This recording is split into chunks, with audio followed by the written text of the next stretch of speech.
fists high. Fight, fight, fight, America's pride. With freedom's flag, we'll never hide. In the face of a storm, we'll unite. Strong police in charge, with courage and might. Fight, fight, fight, America's pride.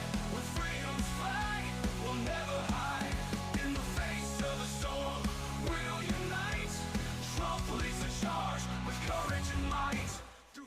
That's the Fight, Fight, Fight song I've played for a few days here. One of my listeners sent me. Here's another one. Trump Latinos put out a new song, and they're actually endorsing a gentleman down in Latino down at the border. See what you think about this endorsement through music. America's first bloodline mafia congressman versus deep state communist Castro congressman. Trump Latinos! Freedom. Indicting our president. Communists. We gotta fight it. Secure the borders. It's time to lock it down. Cubanos voting Johnny Prado. Negros voting Johnny Prado. Blancos voting Johnny Prado. District 26 voting Johnny Prado. Hialeah, Naples, Miami Lakes, all the way to Country Club. Real patriots voting Johnny Prado. Keep America great, that's his motto. Mi gente, mi gente, mi gente. Vote Prado for Congress. Patriots gon' bring with the MAGA wave. Democrats got us hot like the Everglades. They wanna make us slaves. Boys, it's in 305. So that is a song that if you want to check it out. It's on the Trump Latino site, and it goes on to promote this guy. A lot of it's in Spanish. If you speak Spanish, you might enjoy that. And then another quick one. Biden, did you know he dropped out? Just was sent actually 45 minutes ago. Well, folks, it's a wild, wild ride in the old USA. Biden tweeted out, said he's stepping down, but we ain't seen him since, not in this town. Caught the COVID bug, then he disappeared. Now Kamala's running, and it's kinda weird. Did Biden know he dropped out? Is he aware he's not around? Kamala's in the spotlight now. What's the deal? What's going down? Did Biden know he dropped out?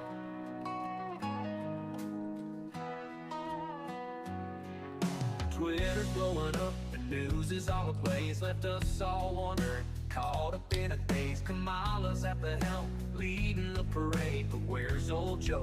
Has he just stayed? Did Biden know he dropped out? Is he aware he's not around? Kamala's in the spotlight now. What's the deal? What's going down? So pretty interesting songs. They're all over the internet. Did Biden know he dropped out? Those of you on early, this is the Macil Duncan Radio, Rumble, X, Locals.com, Facebook, and some others are getting the early stuff.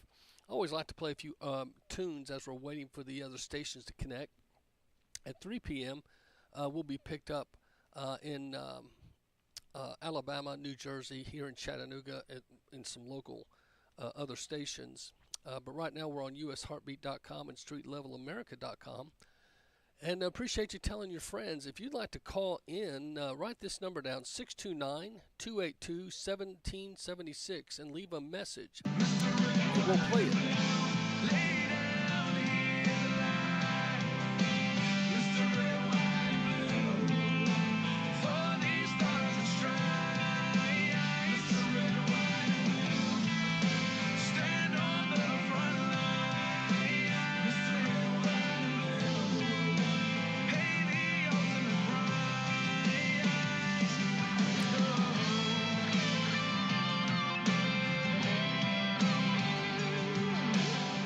Welcome to the show, my friend. This is Macil Duncan, and this is the Macil Duncan Radio Show here live in Chattanooga, Tennessee, my hometown.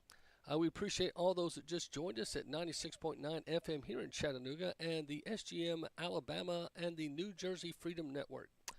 We have been on USAHeartbeat.com and StreetLevelAmerica.com, but also there's the MacilDuncan.com network that also puts me on Rumble, X, Facebook, and many others. So appreciate that. We are now over 150,000 viewers per show, And we appreciate all that you that help make that happen by sharing the show, telling your friends, and getting the word out about the Macil Duncan radio show. Well, so much going on. I say that almost every show, but it just seems like the Democrats are like the gift that keep on giving. We've had a lot of change, as you guys know. There has been a change of the ticket now, as it's official. I think we knew this a little bit yesterday. And the interesting thing is Kamala Harris has already shored up all the delegates. So there's been criticism. Did the Democrats intentionally bypass the will of the people by not allowing Dean Phillips, Robert F. Kennedy Jr., and others to actually primary Joe Biden? Some Democrats now, in a recent poll, 67% of Democrats, 67% said they are not happy that Joe Biden wasn't primaried. They felt that he could have lovingly been, saved this embarrassment because he probably would not have gotten the nomination. Interesting. 67% of Democrats now either. This has got to be what's happening. Is people were pretending they didn't notice. I mean, we all have that uncle, that aunt, that cousin, maybe at the holidays. You just kind of pretend you don't see them when they do something stupid because they just maybe have the stupid gene. I don't know a better way to say it. And as you just go, well, that's just them. I think Joe Biden kept mumbling and bumbling to a point where people kept saying, well, that's Joe Biden. You know, he can't help himself. And I think a lot of folks said, but wait a minute, yes, he can. And I think a lot of folks seem to be concerned that this was ignored way too long. And does anyone remember this? America is a nation that can be defined in a single word. I was going to put America is a nation that can be defined in a single word. I was going to put America is a nation that can be defined in a single word. I was going to put That was Joe Biden. I mean, unless you have the gift of tongues, there's no way you understood what the guy was saying. And he had many meltdown moments at the microphone, but they acted like, oh, that's okay, everyone has a moment. No, not like that. Especially when you have the ability, supposedly, to be the leader of the free world. And I think a lot of folks are saying, I don't know. I just don't know. If you guys remember, Vivek Swamy kind of said it this way, and I remember this well. This was back when he was running for president, and he pretty much called out the DNC. Was he not a prophet then for what we're seeing now? I also want to close with one message to the Democrat Party. End this farce that Joe Biden is going to be your nominee. We know he's not even the president of the United States. He's a puppet for the managerial class. Sorry, smart, I should leave now. He's a puppet for the managerial class. So have the guts to step up and be honest about who you're actually going to put up so we can have an honest debate. Biden should step aside, end his candidacy now so we can see whether it's Newsom or Michelle Obama or whoever else. All right, just tell us the truth so we can have an honest debate. I am Kamala Harris. My pronouns are she and her. I am a woman sitting at the table wearing a blue suit. So we can see whether it's Newsom or Michelle Obama or whoever else. Right, just tell us the truth. We did it. We did it, Joe. So what do you think? A lot of us had there was a lot of folks. I think even Vegas had a bet that Joe Biden would not be the nominee. Many kept thinking it was going to be Michelle Obama or Hillary was going to come back from the grave of her political death and try to resurrect. But I don't know. I mean, and then there was all these rumors that possibly it was Joe Manchin from West Virginia. That's why he went to being an independent. Now it looks like it's going to be Kamala. And now here's the funny thing about Kamala Harris. She got a phone call, as you guys heard the other day, but listen to the little oopsie-whoopsie in that phone call. See if you catch it. Biden calls Harris amid the wacky claims he's dead. Thank you, Joe. Thank you.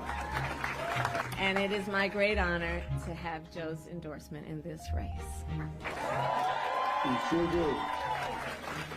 I knew you were still there. You're not going anywhere, Joe. I'm watching you, kid. I'm watching you, kid. I love you. I love you, Joe. Oh. It is so good to hear our president's voice. Joe, I know you're still on the call. What did you say? Joe, I know you're still on the call. Still on the call. She said recording and then said on the call. Are they playing AIs or are they playing recordings to make us think that Joe is alive? There are reports that the airspace was shut down and he was taken to a hospital there in Delaware. Over the past few days, he supposedly has been in intensive care, but then all of a sudden today, just dropped 1 hour ago, there's been a Biden sighting.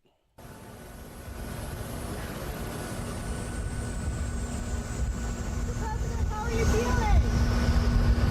Mr. President, how are you feeling? How are you feeling? How are you feeling? Come talk to us. How are you feeling since you dropped out of the race, sir? How are you feeling about Harris? He's trying to walk. Can Harris beat Trump? Can Harris beat Trump, Mr. He won't President? answer any questions. Stumbling, bumbling Joe up the ladder, up the stairs. But he has been sighted an hour ago in Air Force One, supposedly flying back to D.C. So what do you think, guys? Is Joe Biden? Does he even know that he dropped out? You know, as the little song goes. Biden tweeted out, said he's stepping down, but we ain't seen him since, not in this town. Caught the COVID bug, then he disappeared. Now Kamala's running, and it's kinda weird. Did Biden know he dropped out? Is he aware he's not around? Kamala's in the spotlight now. What's the deal? What's going down? Cute little song. Did Biden know he dropped out? And that's the interesting question, because a lot of folks are saying this is unprecedented. Joe Biden resigns from running for re-election with a letter. It's not on presidential letterhead. Go look at the letter. It's got grammatical errors in it, so it was not proofread, and the signature doesn't match. 3 weirdos. Think about that. An official statement from the president would have had presidential letterhead. Okay? The grammatical errors mean somebody wrote that in a hurry. And then you had the signatures don't match. So it makes you wonder, did Biden know this? Now, this is Donald Trump talking about when he met with Joe Biden at the debate and how he said he could barely get up and down the steps. You had people that lied to the American public, and I tell you what, you ought to take a look at his doctors, because his doctors keep giving him this wonderful report. I'm not a doctor, but I saw him the other day, was unable to get up the children's stairs going into Air Force One. You know they're called children's stairs, right? Yeah. And they're not supposed to be used because they're very hard to open. It's a lot more difficult than wheeling the standard stair up and you walk down a stair. Here he is earlier tonight at Dover Air Force Base, Delaware, walking down the stairs, looking, I don't know, around, let's say. They're called the children's stairs. He couldn't get up those stairs yet. He almost didn't make that final step.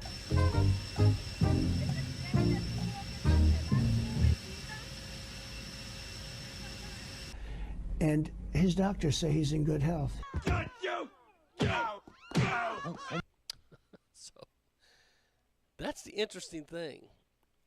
Do you feel, and I don't know, even Democrats, I've had some tell me, they feel lied to, that all this time, but you got to go back to 2020 election, 2019.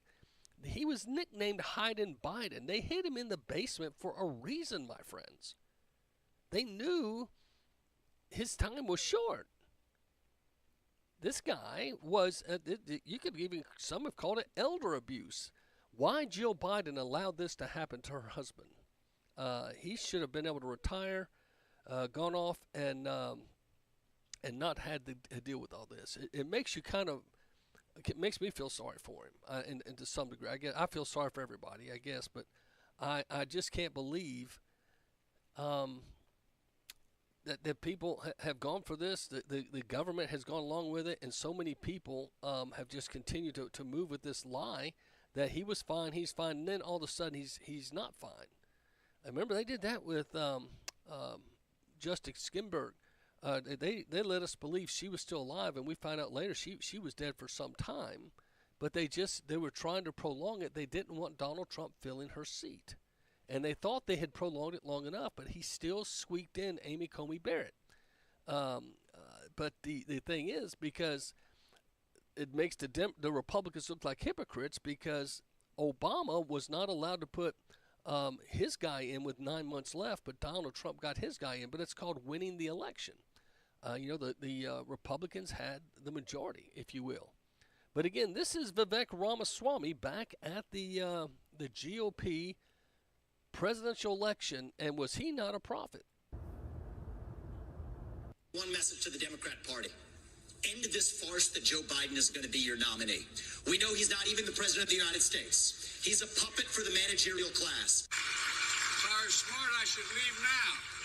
He's a puppet for the managerial class. So have the guts to step up and be honest about who you're actually going to put up so we can have an honest debate. Biden should step aside, end his candidacy now so we can see whether it's Newsom or Michelle Obama or whoever else. All right, just tell us the truth so we can have an honest debate. I am Kamala Harris. My pronouns are she and her. I am a woman sitting at the table wearing a blue suit. So we can see whether it's Newsom or Michelle Obama or whoever else. All right, just tell us the truth. We did it. We did it, Joe. So anyway, now the Q people, my QAnon friends, I had one send me a couple of, actually I had two today send me messages. In the Q post it says, when will they switch to her? They all thought it was going to be Michelle Obama or Hillary Clinton. They had no idea it would be Kamala. I do have another friend that says he believes they'll still find a way at the Democratic convention, if she doesn't poll well between now and then, to get rid of her and put someone else in. How would the Democrats feel about that? They've already were shortchanged the primary opportunity of voting in the primaries for somebody other than Joe Biden. Okay, then they said, well, we're just going to pick for you Kamala Harris. Well, she is the VP. That kind of washed, okay. But if they then take the VP Harris out and then try to bring somebody else in and strong arm them through the situation there, I don't know if that'll be well liked. Well, hang on. Later in the show, Dr. Brad Ball will be joining me by phone. Dr. Brad Ball will help clear up what's going on with the Southern Baptist Convention. What's going on with the private committee there? They fire a guy, then he gets rehired, and then the chairman of the committee he resigns. What's going on, and what role does Russell Moore still play in the Southern Baptist Convention now that he works for George Soros? Interesting stuff. We'll talk about that at the 4 o'clock hour. I'm going to the break now, and I hope you'll stay with me. This is the Macil Duncan Radio Show, live from Chattanooga. Well, commercial isn't working, so we'll just go with the Biden song. I think it's funny. It's a wild, wild ride in the old USA. Biden tweeted out, said he's stepping down, but we ain't seen him since, not in this town. Caught the COVID bug, then he disappeared. Now Kamala's running, and it's kinda weird. Did Biden know he dropped out? Is he aware he's not around? Kamala's in the spotlight now. What's the deal? What's going down? Did Biden know he dropped out?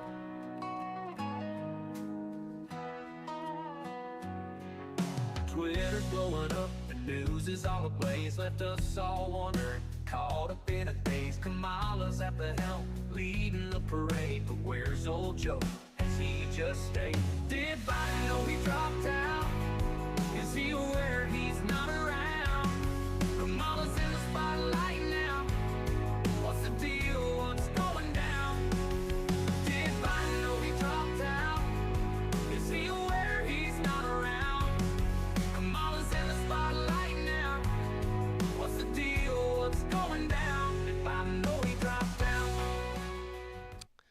I Didn't Know He Dropped Out. It's a cute little song.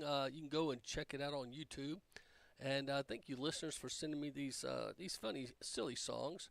I've got one here also about Donald Trump and Built the Wall that I thought was a little hilarious. Let's see if I can find it for you.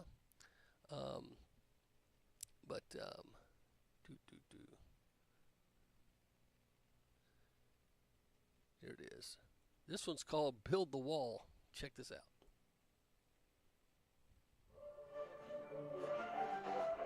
Yeah, it's time to rise up, build a wall, let's go.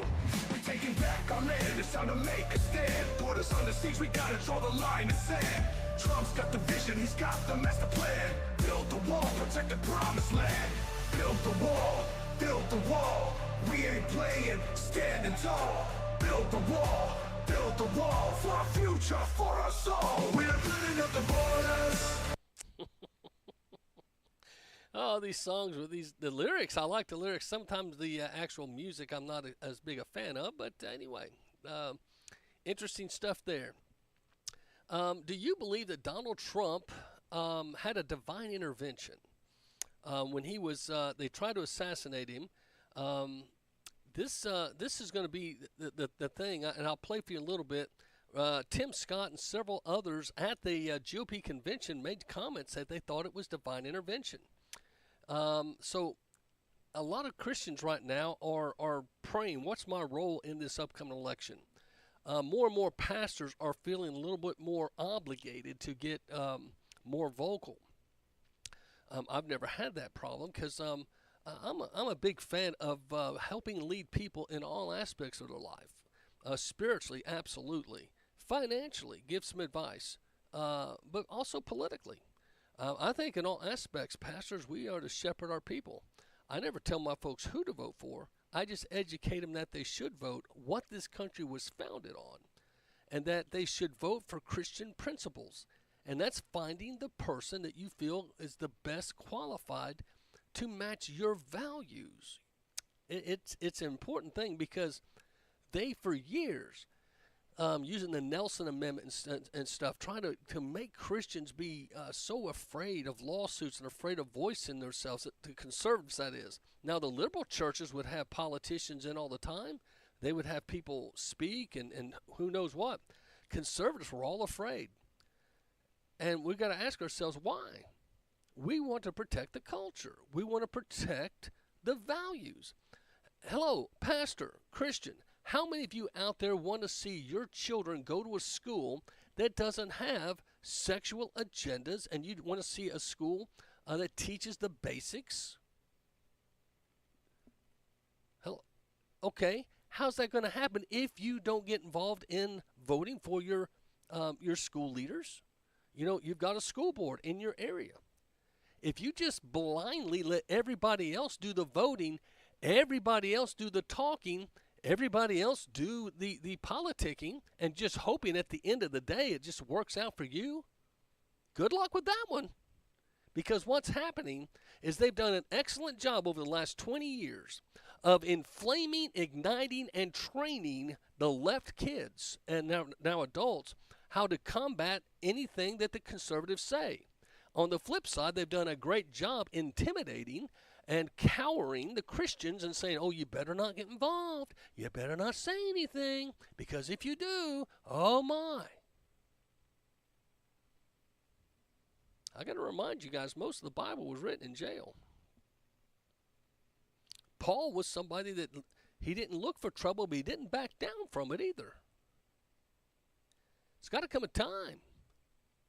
Got to put your big boy pants and big girl pants on and say, listen, right is right and wrong is wrong. I'm not going to pretend that it doesn't exist. I think that's what's happened, though. So many have.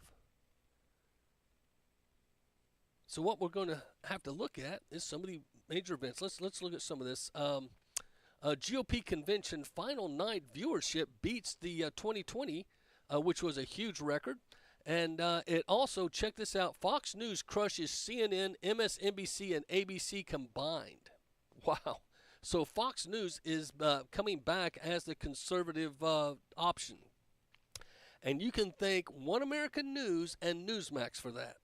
Because Fox News was leaning not just to the middle but to the left. But because Newsmax and One American News would not budge, it made Fox News shift back to the right.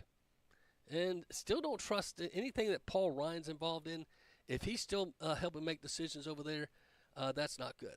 But the Republican National Convention viewership topped 2020's total for the final night, which featured the former President Donald Trump, his nomination acceptance from Milwaukee. The Hollywood Reporter said the number of viewers averaged 25.38 million people across 14 outlets on Thursday night. That was about 7% higher the final night of 2020, which was 23.81 million viewers across 13 channels. Nielsen says the audience peaked between 10:45 and 11 p.m. early in Trump's speech, the reporter noted. It was early in his speech when the 45th president discussed July 13 assassination attempt, which he said he only planned to tell once. Viewership, like I said, was at a peak, and you combine all the other networks, and Fox News still outshined them. So that tells you right there. Now, it could be folks were interested in hearing Trump's side of the story. That's true. But I think that's very, very telling. And so very interesting to me. Should Joe go? The question mounts over Biden's ability to finish. This is a Fox Business. See what you think. It is now 10:51 Eastern Time. That means Brian Kilmeade joins us. All right, Brian. White House Dr. Kevin O'Connor gave an update, about Biden's health following his COVID.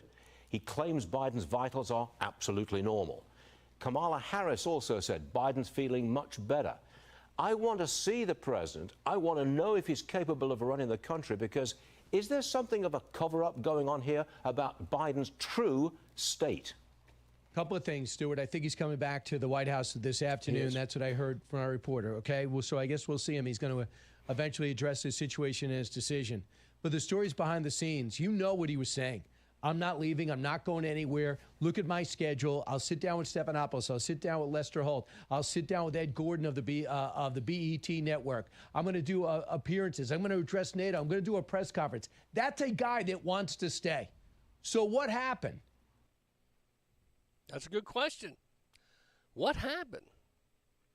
Well, if you guys remember, Pelosi made a comment before the weekend. We can do this the easy way, or we can do this the hard way, Joe. And what did she mean by that? Next thing you know, Joe cancels all of his appearances, and Joe hasn't been seen. So a lot of folks wonder, was he truly trying to go against the machine? Was there an infight among the machine?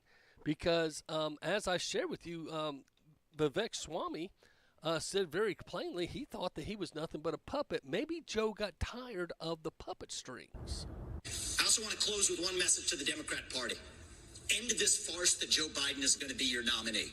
We know he's not even the president of the United States. He's a puppet for the managerial class. Sorry, Smart, I should leave now. He's a puppet for the managerial class. So if that's the case, and I think many kind of believe that, think about it. Was Joe really running the country these last 3.5 years? Whoever's behind the scenes, and I don't know if we'll ever know. And then makes you wonder, is any president really in charge anymore? I mean, because this is why I think they're afraid of Donald Trump. He doesn't need their money, okay? A lot of presidents, when you go look at Bill Clinton, go look at Barack Obama when they went into office and what their net worth was when they came out of office.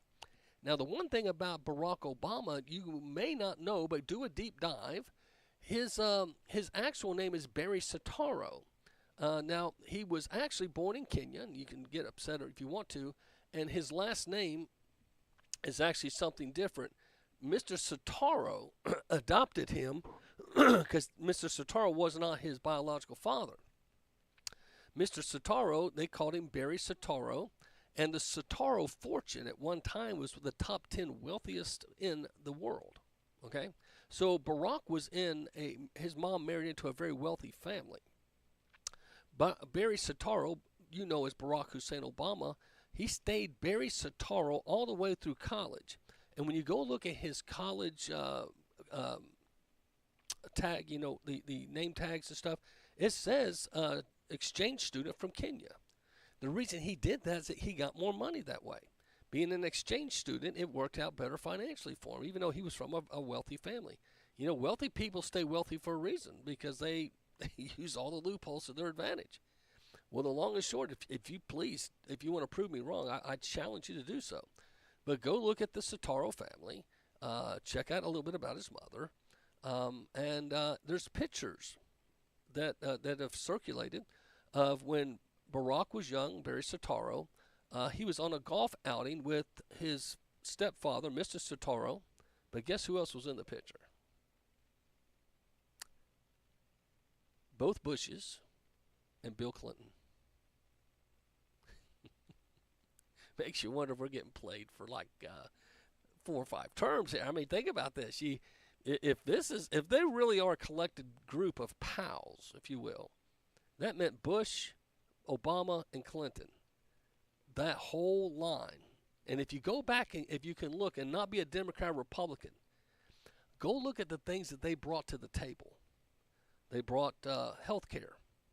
Now, Obamacare, which you call it, was the Affordable Care Act. If you remember, they called it Hillary Care.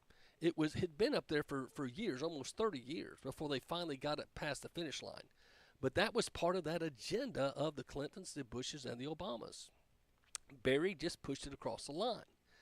The other thing Bush pushed across the line was universal education. No child left behind. What did that do? That put together all the education in every state to be, so no child, if you move from Michigan to Tennessee, is behind. But it also mandated federal funding. If you wanted federal funds for your school, you had to teach the crazy propaganda that they put out. Transgenderism, some of the other things, CRT, savvy? So this global mindedness, if you will, it took away the independence of the states. That's why they hate Trump, because Trump is make America great again. And just like abortion, he got rid of Roe Wade and says, hey, every state make up your mind about abortion. He's going to do the same thing with education. He's pledged he'll break up the Department of Education and let the states decide, back before the Bush days, of how they want to educate the children. Now, if you live in a liberal state, you go get liberal crap. You live in a conservative state, you might let your kids pray again and have Bible classes. That's the choices. That's what parents want. Parents want input. And never forget the influence of parents, because in Virginia, don't forget back in 2020, Youngkin got in because the former governor made a mistake of saying parents have no business in picking out literature or making decisions about their child's education.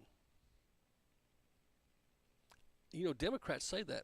Hillary Clinton said after age 5, children become the ward of the state. The parents don't have rights over them. The state does. And look what they just did in California. Gavin Newsom just put together that new law that takes away parental rights. They can teach your kids whatever they want, and they don't have to tell you a thing. Sad, is it not? Well, this is the Macil Duncan Show. We'll be back after the break.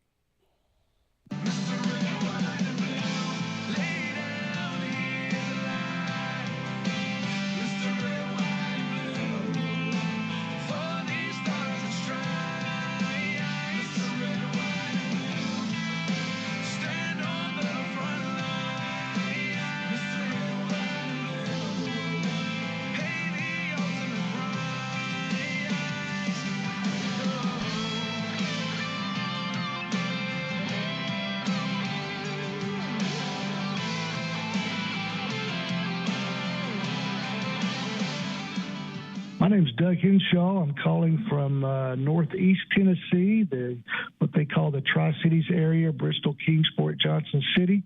I live in a little town called Elizabethton, and And I listen to the Macil Duncan show, number one, because he approaches everything with a biblical worldview in mind.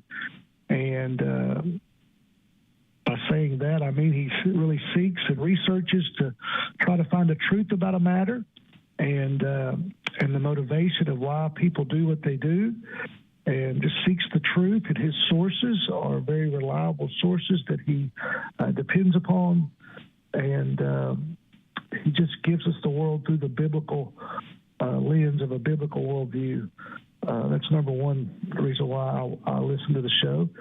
And I love America because of our founding and our freedoms that we share. We live in the greatest country in the world, and we need to really pray and fight for what we have, and to move back towards what makes us great as America, and that is our founding and what we believe in, a belief in God.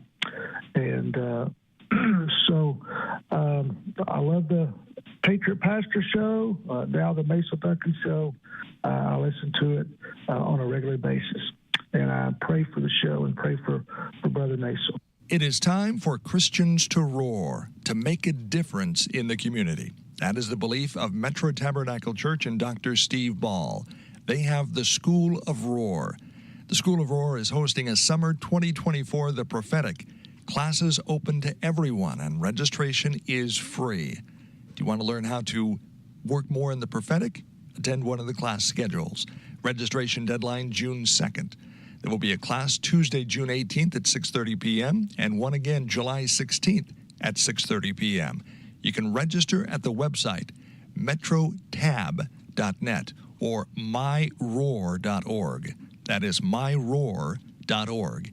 It is time for the church to roar. 917society.com, led by Joni Bryan from Nashville, funds the National Education Order 108447 in 1959 that declared Constitution Day in public schools, and that's something we sorely need. More than 1 million kids last year got a free copy of the Constitution, and this year's goal is 2 million kids. Imagine that. The Constitution in the hands of 2 million American kids. On September 17th, all public schools are to distribute and educate students on the Constitution of the United States. If you'd like to help out, 917, that's 917society.com, led by Joni Bryan of Nashville, Tennessee. And remember, the goal this year, 2 million copies of the Constitution in kids' hands. And you can help. Again, the website, 917society.com. Jesus said, "You do it unto the least of these, and it's as if you were doing it unto me." There are many hungry people in our communities. The Apison Food Bank feeds over 3,000 people every month, and they could use your prayers. In these troubling times, the number of clients they are serving is increasing. You can make a donation today. Go online to ApisonBaptist.com. ApisonBaptist.com. Food drives, prayers, financial donations, all help. They have rented 2 old grocery stores. They're open 7 days a week for donations, and they distribute every Monday and Friday. The motto at Apison Baptist Church is taking Jesus as he is to people as they are. And you can get involved and help feed the hungry. Go to the website, ApisonBaptist.com.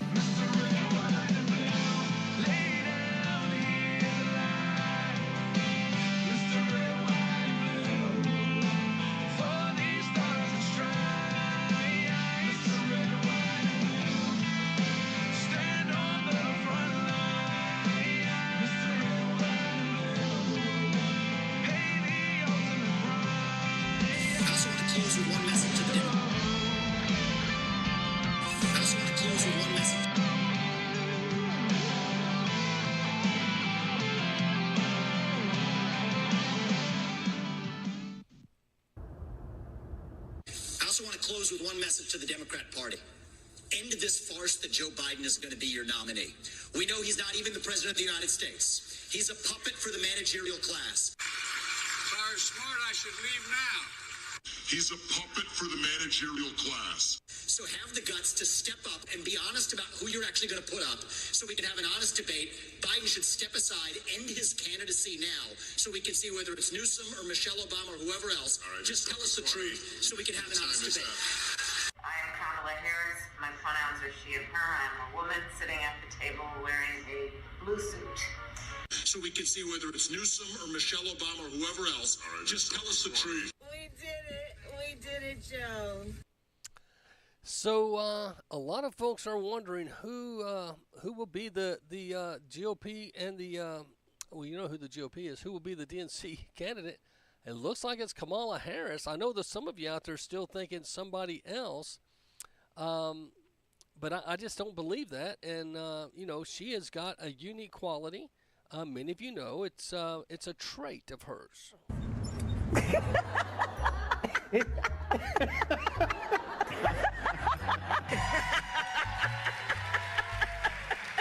Why are you laughing? I said, why are you laughing?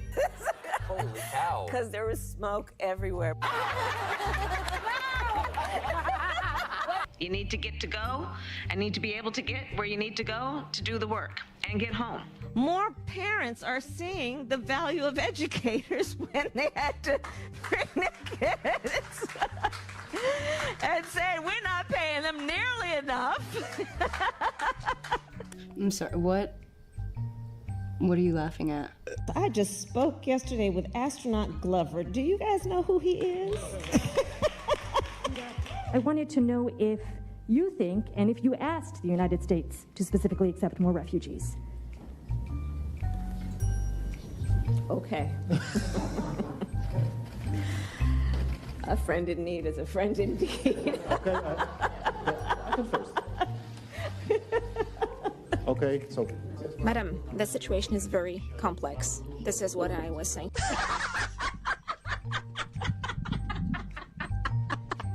She locked up hundreds of thousands of people, a lot of them majority, minority probably in that group, young black men, for like a bud of weed in their pocket. And then she goes on the Breakfast Club, brags about smoking weed. They say you oppose legalizing weed. That's not true. I know. and look, I joke about it, half joking. Half my family's from Jamaica. Are you kidding me? She put over 1,500 people in jail for marijuana violations and then laughed about it when she was asked if she ever smoked marijuana. Have you ever smoked? I have. Okay. You little stoner. Okay. Like and I inhale. I did inhale. Okay. I am your stoner. I just broke news. I mean, was it in college? Listen, I think that it gives a lot of people joy, and we need more joy. We need more joy in this world. I call myself a joyful warrior. Sometimes I call myself the booby watcher. Well, I think culture is it is a reflection of our moment in our time, right? And present culture is the way we express how we're feeling about the moment.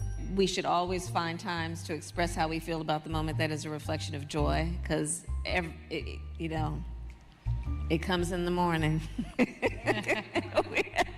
Bunch of stoner types, real spiritual. Anyway, I still can't believe that the Democrats, this was their plan. I think this was like Plan Z. You know, you have Plan A, Plan B. This cannot have been one of their top tiers because it took so long to get them. Because it's just as the show started, Schumer and Hakeem Jeffries have just finally endorsed her. Pelosi did immediately, but Barack Obama still has not. Many feel he is going to make a grando entrance or some speech at the DNC there in Chicago. That's his hometown, you know, Chicago. Don't forget, he's a community organizer. Saul Alinsky is from Chicago, and I've told you this before, but Saul Alinsky was his mentor. If you go look at Hillary Clinton, she wrote her dissertation on Saul Alinsky, her mentor. And you may be saying, what's the big deal about Saul Alinsky? I remind you of this every so often, but Saul Alinsky wrote the book Rules for Radicals. The book Rules for Radicals, R-U-L-E-S, Rules for Radicals. He dedicated it to Lucifer. That's right. He said Satan is the first successful rebellion against authority, and that's what they stand for. So Rules for Radical has 8 rules, and this is pretty much the Democratic agenda. And we'll see now that Kamala Harris, who is very far left, believe it or not, from Joe Biden, she is a true progressive. You think that she may be a better choice than Joe Biden, you would be wrong. Joe Biden was a liberal that leaned progressive. She's a progressive that leans to hell. Here's the number one thing. Healthcare. Control healthcare and you control the people. Number 2, poverty. Increase the poverty level as high as possible. Poor people are easier to control. Number 3, debt. Increase the debt to an unsustainable level on a national and personal level to invoke fear. Number 4, gun control. Remove the ability to defend themselves. This is one of the few they haven't accomplished yet. Number 5 is welfare. Take control of every aspect of their lives, food, housing, and income. Number 6, education. Take control of what people read and listen to. Take control of what children learn in school. You'll own the next generation. Religion. Remove the belief in God from the government and schools. And you may have heard the Louisiana and the states trying to put the 10 Commandments back in schools are now facing legal battles, and that's been put on hold. Will the Christians have enough zippity-doo-dah to pass it through? Number 8, class welfare.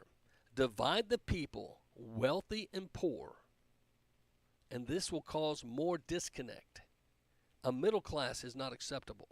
You need extreme wealthy and then poor. So I'll quickly give you the subtitles: healthcare, poverty, debt, gun control, welfare, education, religion, and class welfare. These are the 8 principles in the Rules for Radicals. He also used the term useful idiots. And that's a term, if you ever listen to some of Hillary Clinton's donor speeches. She didn't say it on the campaign trail as much when she would be paid for, by the elite in Wall Street. She would do her speeches, and she would use the term referring to you and I as useful idiots. You remember the thing called deplorables? That was also a name. So they have a value system that's different from most of us. They believe there's an elite, a small elite rich class, and the rest of us should be poor. And part of the reason that some of them feel that they want to bring so much in the southern border, it's going to tie up the hospitals, which it has. It's going to tie up a lot of welfare and federal resources, which it has. It's going to weaken law enforcement, which it has. It's going to tie up the education system. And so many people that want to homeschool in private school, well, they are going to fill up the public schools. And what you're going to have in the next 5 to 10 years? Chaos.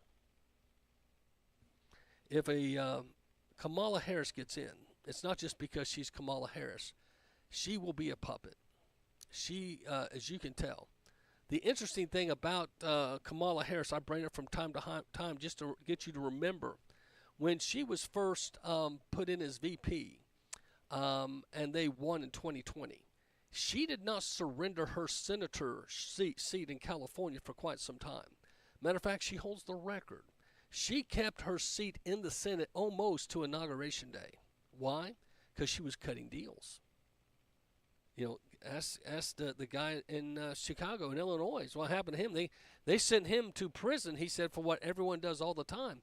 You make deals to fill seats. And as the governor, he was filling a seat because governors get to fill the seats. And he went against, evidently, someone, and they made an example of him. See, that's one thing the Democrats do. They stick together through enacting fear. See, they don't just want to enact fear on you and I. If you are a Democrat politician, you know what I'm talking about. They will threaten not only with funds, they threaten your family, they threaten your future. They call them the 3 Fs. In the Democratic Party, they have the 3 Fs that they'll threaten you with: funds, family, and future. Meaning they'll submarine you. On the flip side, they'll reward your family, friends, and your future if you go along. Several folks on the left-leaning liberal side, once they've done something, end up in cushy jobs with cushy situations.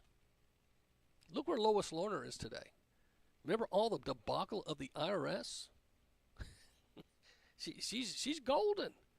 Look at some of these folks. Look at these FBI guys that were behind Donald Trump's the fake dossier. They've all landed book deals and jobs on major networks. But when you go against them, you end up in jail or poverty row, and that's just the way it is. Well, we're 13 minutes out from Dr. Ball calling in, so I'll get through some of these other news items. As you guys may have already heard, get up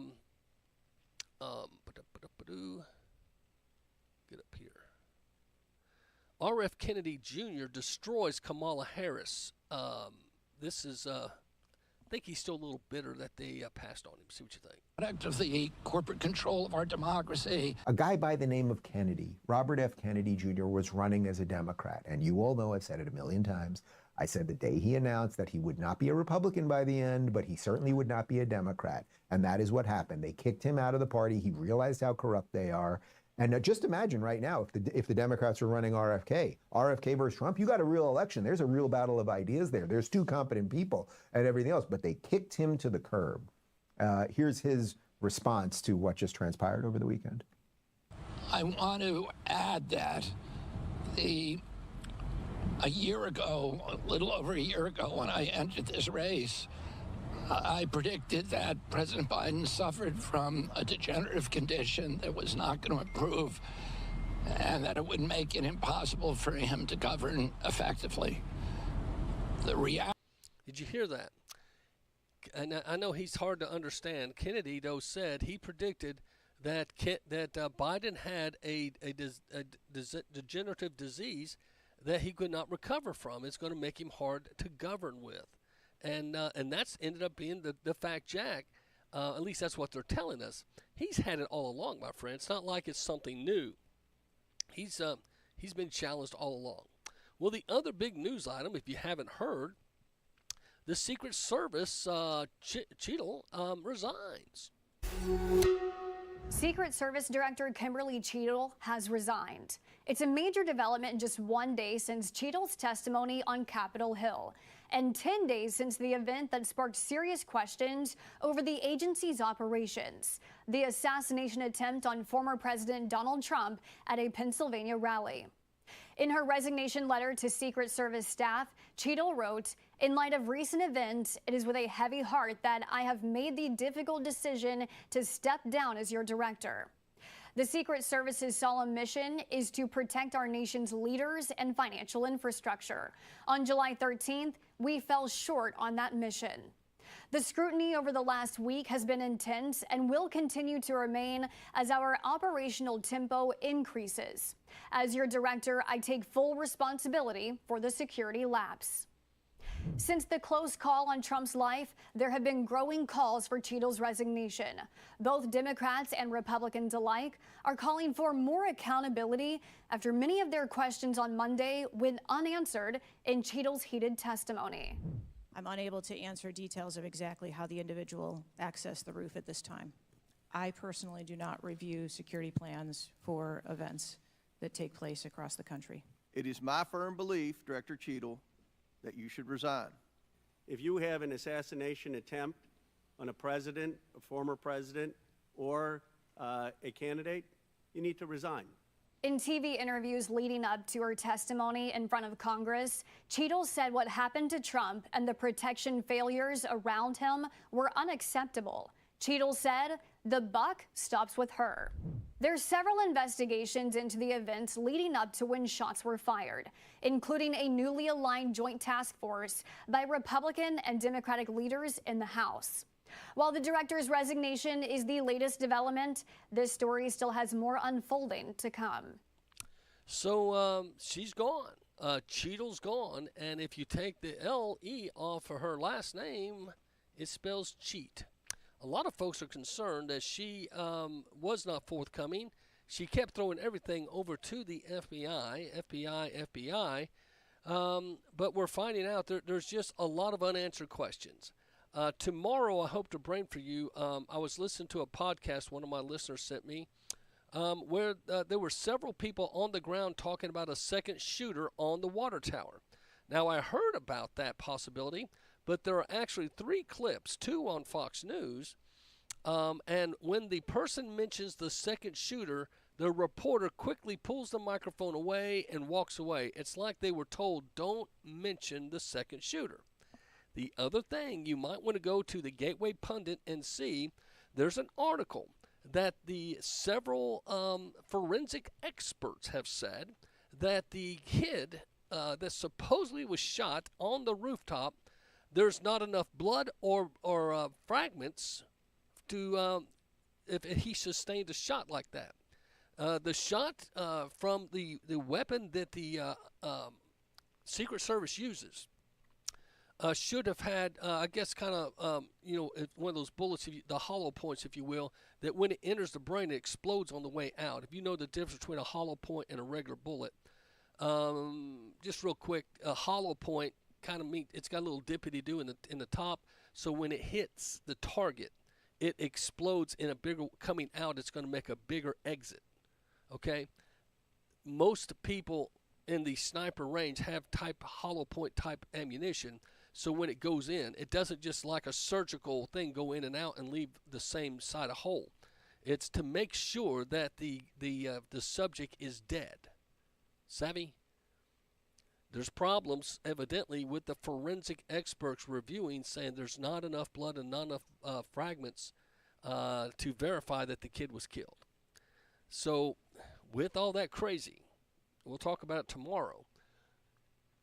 It's awesome. It's the way the media is today, because so many people have their camera phones, and so many folks have released their videos. You know, it used to be a time where if you had cameras, for instance, back when Kennedy was assassinated, the Secret Service and the FBI went around and collected everyone's cameras, because not only a handful of folks owned them back then. Maybe 20 people, maybe 50, let's say. And so you could easily spot, well, now everybody's got a camera. And so the event that happened, you see a lot of folks filming it. The other suspicious part of the assassination of attempt on Trump is the lady behind Trump. When everybody was ducking, she was filming with no fear. Now, either she's got nerves of steel, or she was there to document the death of Trump. Don't know. Lots to consider. Lots to consider. But I do believe when we get closer to the truth, I think there's going to be some accountability. The other thing they want is the House Republicans want CrowdStrike CEO to testify over the big outage. Don't forget, you had a kid supposedly, shoot at Trump all by himself. No one helped him. He magically got up on the roof, was able to get a ladder, a bicycle, a backpack, and a rifle, and nobody could stop him. Whoa, what a sneaky little fellow he was. And then, that's right before the GOP convention, then right as Trump's speaking, all of a sudden another guy accidentally does some kind of a software upgrade and shuts down the internet all around the country. 2 young men are getting blamed. Do you really think it's just those 2? Congress is calling on CrowdStrike CEO to testify over last week's massive outage that grounded multiple airlines, knocked banks and hospitals offline, and impacted millions around the world. Impact from the software glitch are still being felt, especially by Delta Airlines, seeing hundreds more flight cancellations on Monday due to its crew tracking software still not working right after CrowdStrike's disruption.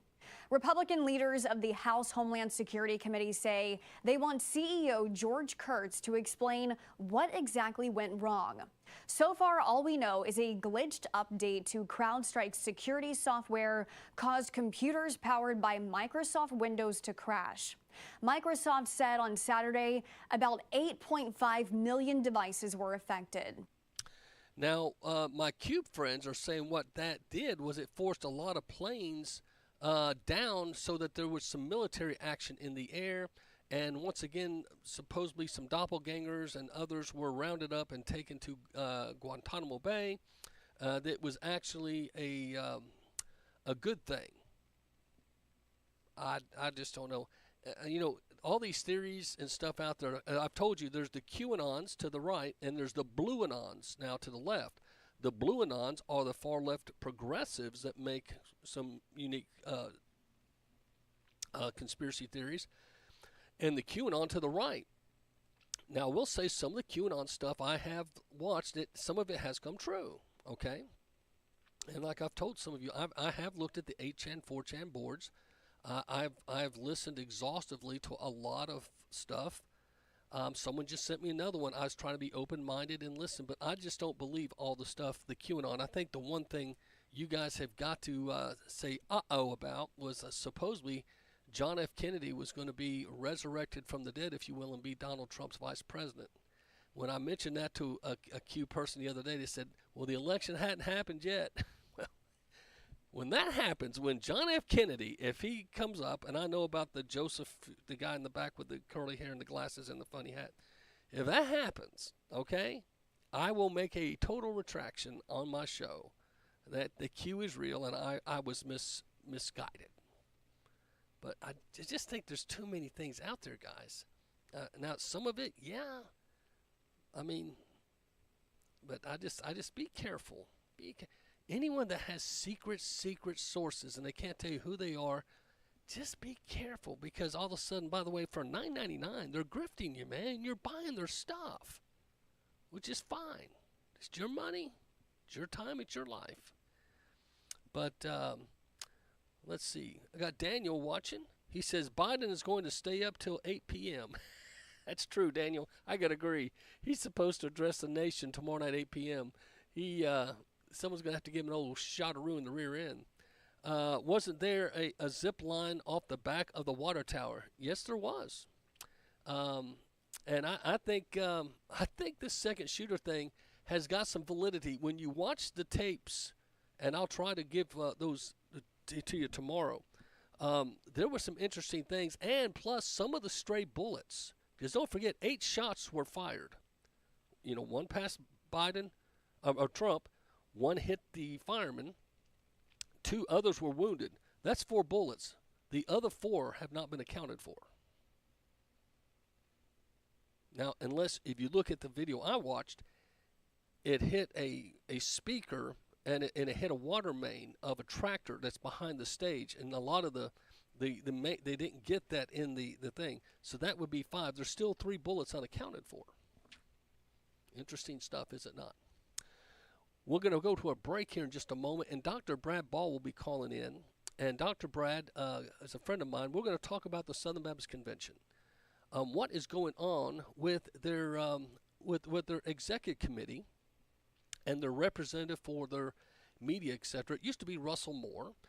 Russell Moore was forced out a few years back, and it came out he didn't put everything on his resume. Evidently, he used to work for the DNC. So many wonder, was he a plant by the Democrats to help, at that time, take down the largest evangelical denomination in the country? Well, in his 10 to 11 year tenure, he did a great job of shrinking the Southern Baptist to almost in half.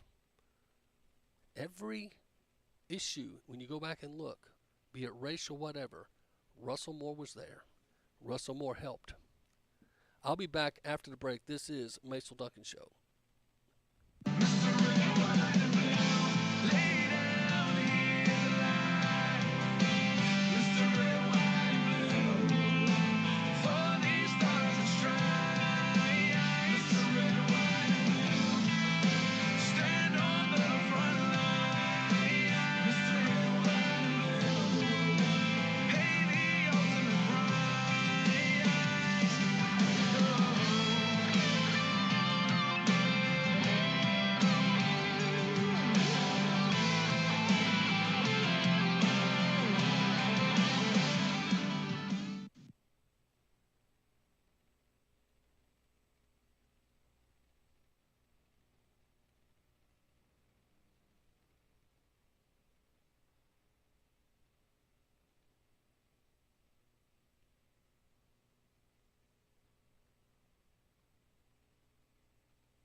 We're back. This is the Macil Duncan, and this is the Macil Duncan Show. I appreciate you guys being back with me.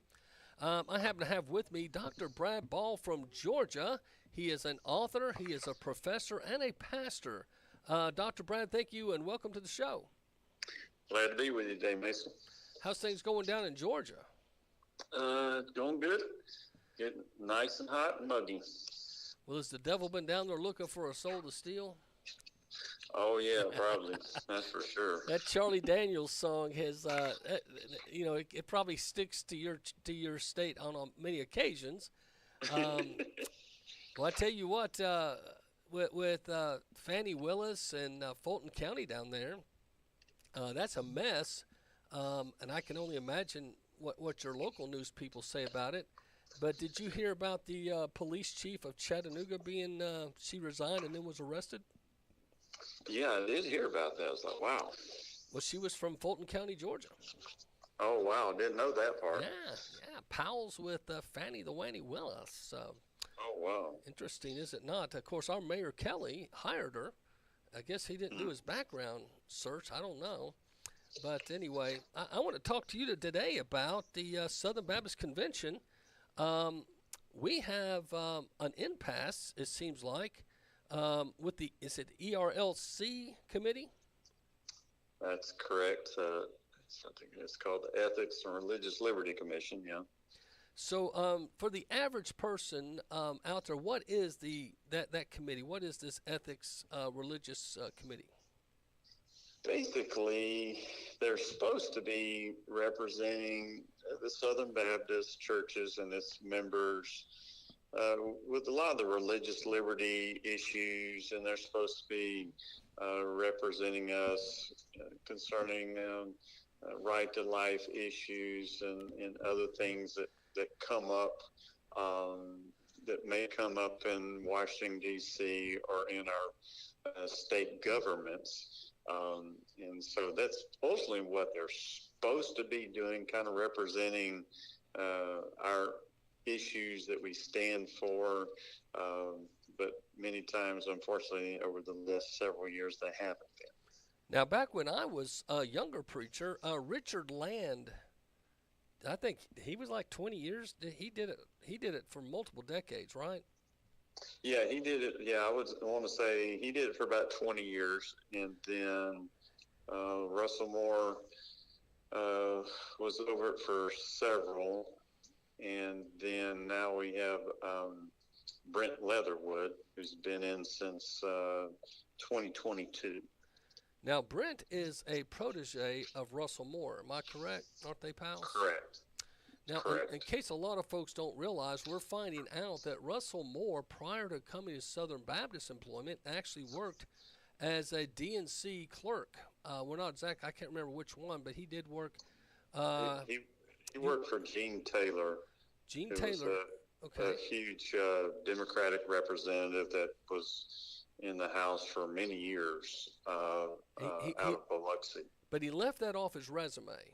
Do you find that suspicious that Russell Moore would leave off his resume that he worked for a DNC opponent or person? Now that I know a bunch about him, it doesn't surprise me. No. And so Russell Moore, in his tenure, he can, whether you like it or not, it's kind of like Rona McDaniel. Every election that Rona McDaniel, when she was over the GOP, we lost every election she was chairman of. Of course, many thought she put her thumbs on the scales and kind of helped because she didn't want to see Trump's, because she's, Mitt Romney's. There's political ties when you go underneath a lot of this. Russell Moore got involved with so many issues that some felt, why is he bringing this up? He can't bring up racial issues. He would bring up issues. Let's not go so much to the issues. But the point is, when he left, the Southern Baptist Convention, under his watch, has shrunk almost in half. Would that be a fair assessment? Yeah, and then in his leaving, he unfortunately did a political hack job on the convention too with some people. Yeah, he made his lawyers made sure that the Southern Baptist Convention signed an NDA. They were not allowed to talk about him, but the Southern Baptists weren't too smart. He's allowed to say whatever he wanted, and so he did all the talking for what 7, 8 months to a year. And Johnny Hunt, Paige Patterson, all these folks he unloaded on, they all took a huge hit. Mike Stone. Yeah. And then up there at Southeastern Seminary, I mean, they took the Hunt House down. The Paige Patterson building. They renamed them, and you're seeing the president there. His name escapes me at Southeastern, but Danny Aiken. Yeah, Danny Aiken, who was pretty much once a staunch conservative, he's now become pretty much like a Russell Moore middleman, and very, very, very. I couldn't recommend Southeastern at this time to anyone to go there. But with that said, I'm a nobody. But Dr. Ball, Southern Baptist, what we're known for is the cooperative program, our mission uniting, right? Right. And that's why we have the North American Mission Board and the International. North America is Mexico, America, Canada, and the rest of the world is international missions. Why do you think under Russell Moore and now under Leatherwood, we've gotten away from missions and we've gotten so political? Not really sure, other than that's where they wanted to lead it toward. Is the only thing. I don't understand why, other than that's their leanings. I mean, you know, when Russell was there, he was part of the Evangelical Immigration Table Society that was funded by George Soros, and they took money from progressive political organizations outside of the Southern Baptists. And now you got Leatherwood there, which is, I mean, they've got a big problem now because the chairman of the committee thought he had consensus and fired him last night. And it came out. And then Russell Moore came out and got CNN, New York Times, and other left media to slam the ERLC, and now they've reinstated Brent back as president. So it's really, you know, don't understand. One instance really don't make sense, especially with Leatherwood and even Russell. In 2022, I actually was flying on a plane from Anaheim back to Las Vegas from the convention with a pastor from First Baptist Church, Livingston, Louisiana. And at that time, he was helping write the legislation for preborn, unborn babies in the womb, to where they would have legislation to completely abolish abortion.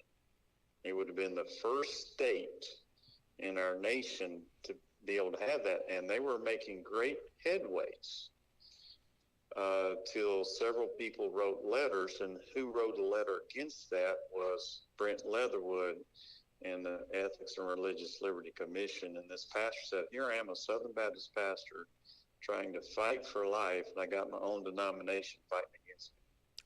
Well, that's the problem. See, unless there's folks out there that are your average Southern Baptist attendees.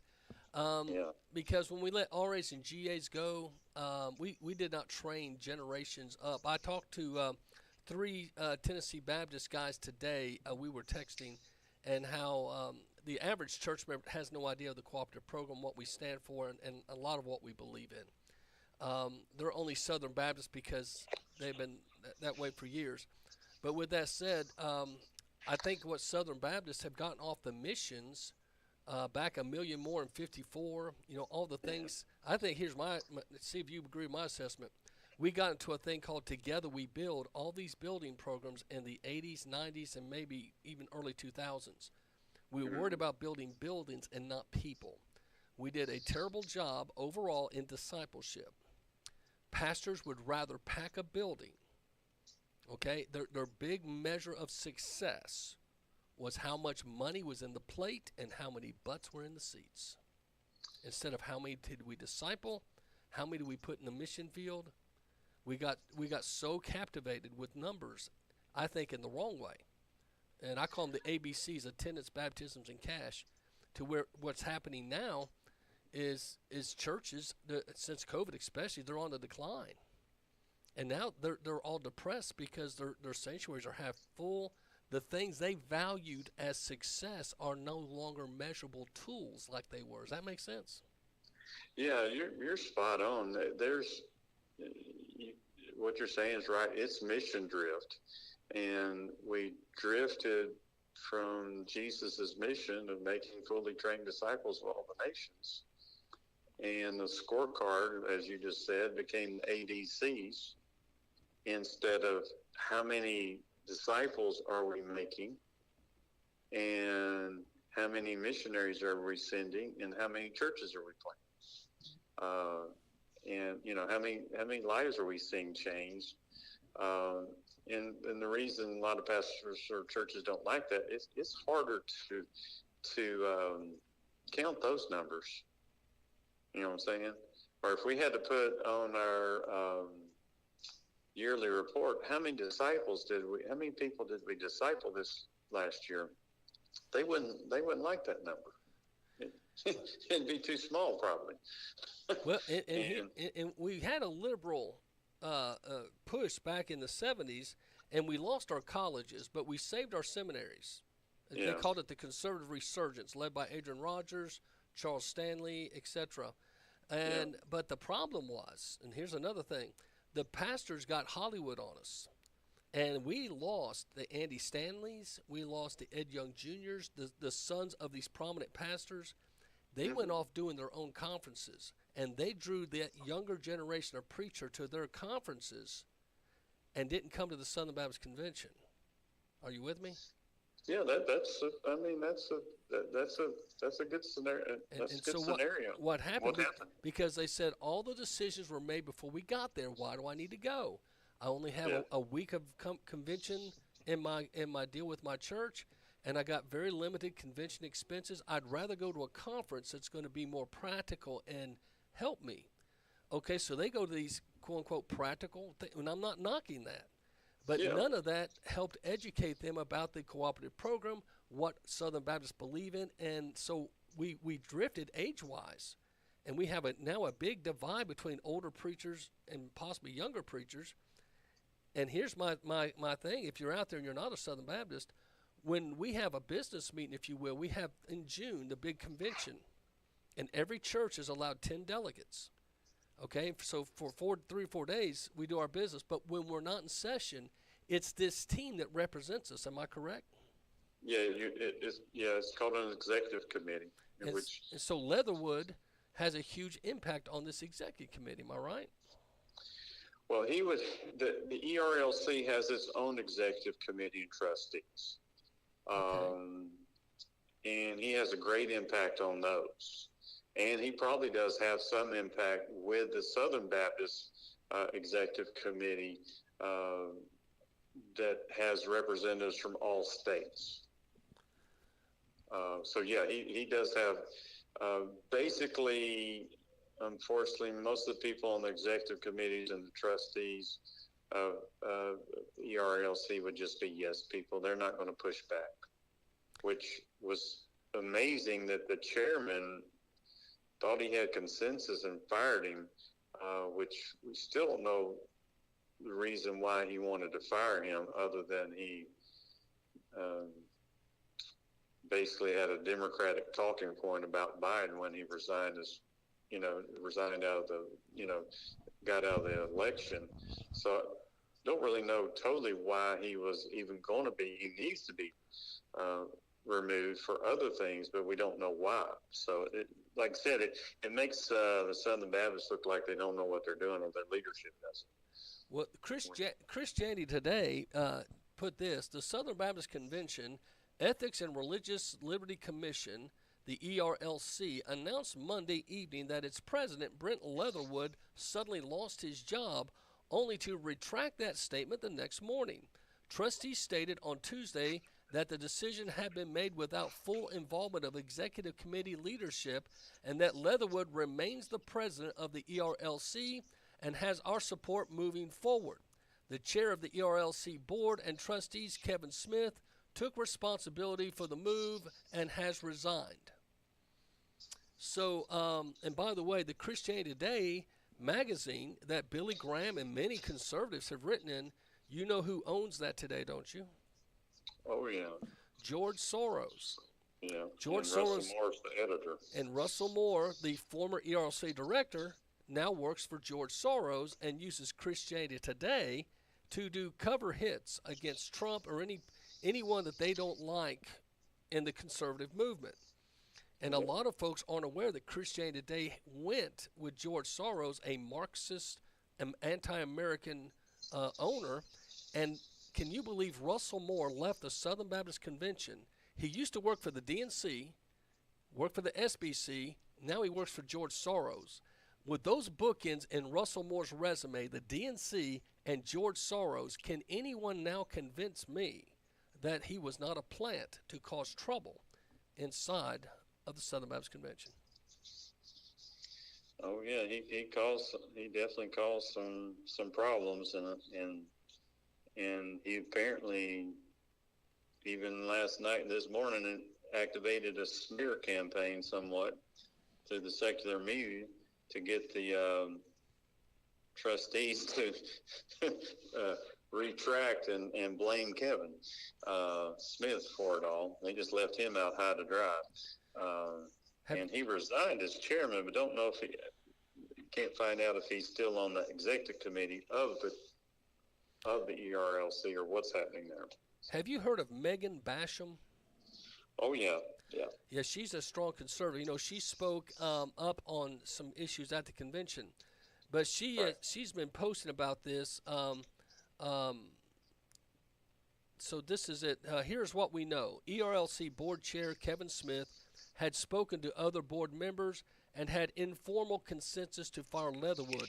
Then Russell Moore and his secular left media allies in the New York Times, Atlantic, CNN, etc., expressed widespread outrage, though none are Southern Baptist and most aren't even Christians.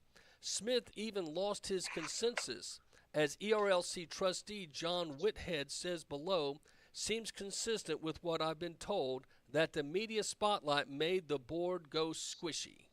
How about we just call them what they are? Cowards. Cowards. Cowards.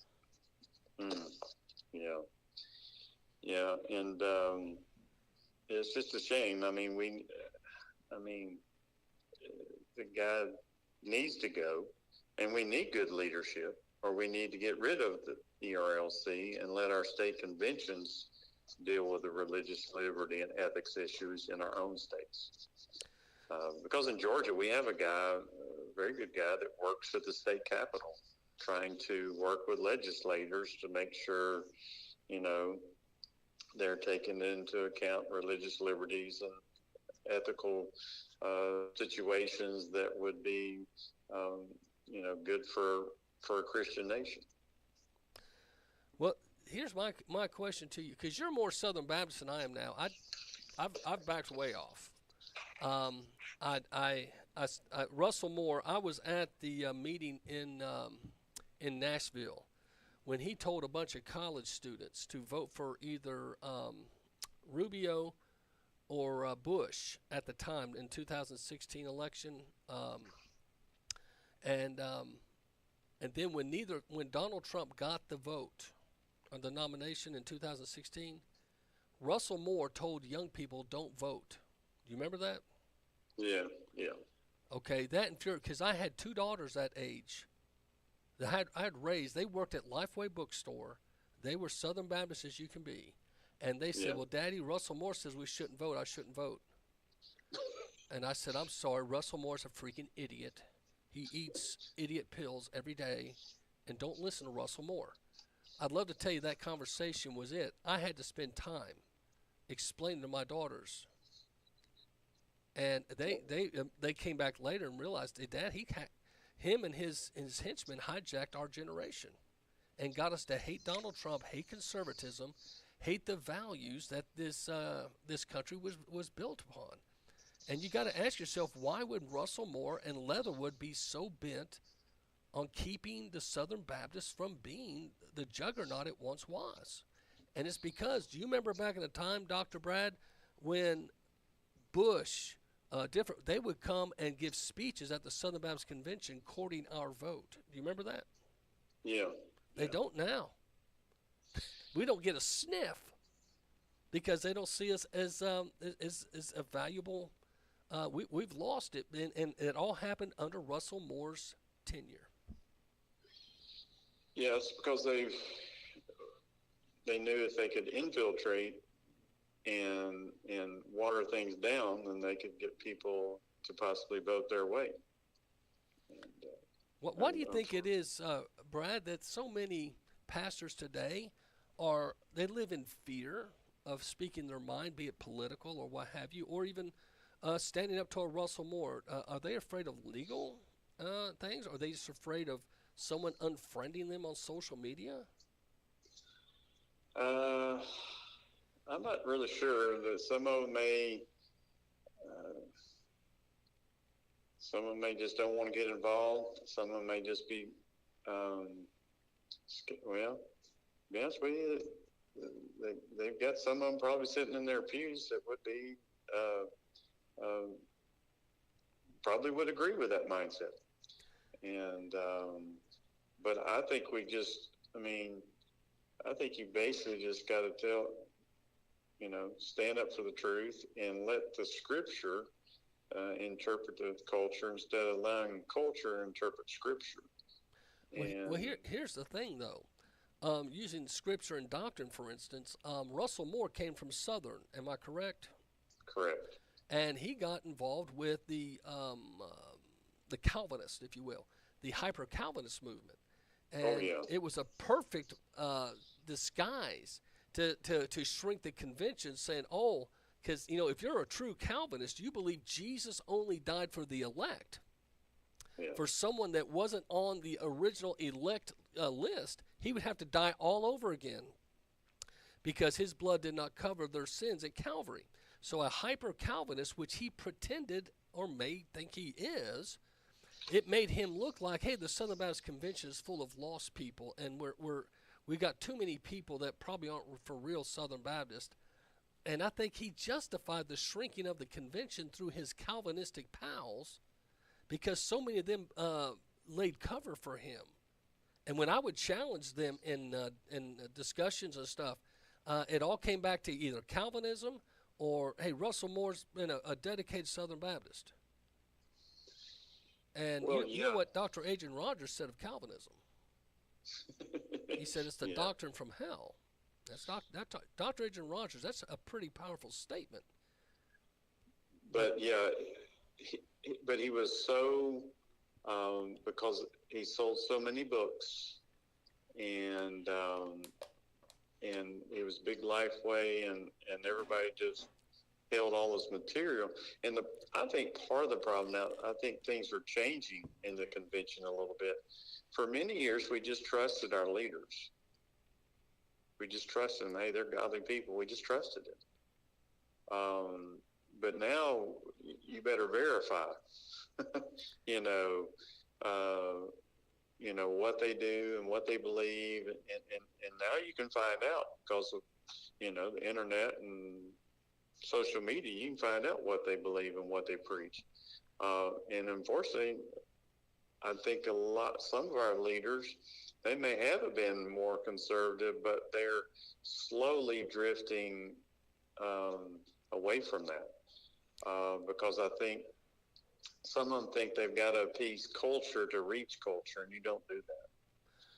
I got to go with Dr. Bobby Welch. He and I flew to I'm trying to remember where it was.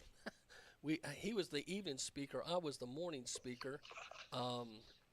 Anyway, it's over in South America, and as we went and did this, I got to spend time with Dr. Bobby Welch. He's probably one of the last cool presidents we had. And I asked him. I said, Dr. Bobby, what's your thoughts on the convention? And that's the first major leader I ever heard say, Russell Moore's killing the convention. He goes, I don't even go anymore. I said, you don't even go anymore? He goes, no. He goes, I know it may shock you. He goes, but I'm spending the rest of my days trying to go back and he came to Tennessee, to be the evangelism director for the state of Tennessee for a while. And then, of course, he had some health challenges. He had to step down. But to spend time with Steve Holt, and I got to spend a lot of time. Steve Holt still works for the TBC. And Steve Pearson, good guys. Joe Sawyer. Those are three. Yes. There's the three amigos I love up at the TBC. But Steve Holt and I and a couple other guys, spend time with Bobby Welch was, it was like spending time with a prophet of old, because he just had so much knowledge of the Bible and of Southern Baptist politics, etc. But his bottom line is what they did. And do you remember the young guy that went in and pretty much forced out all those young missionaries? Mm-hmm. All those older missionaries. And I'm trying to remember the name. He wrote the book. Talking about Platt? Yeah, Platt. Yeah. Good guy, but he went. That was a huge mistake, forcing all those missionaries to retire early. Yeah. And Bobby Welch was furious. He said they know the culture, they know the language. Steve Gaines up at Bellevue, when they had the meeting and they announced his decision, Steve Gaines, I remember saying this, he goes, because they brought them the NAM and stuff. And he said, or not NAM, it's anyway, some mission meeting. He said, did you bring us here did you want our input, or is this done deal?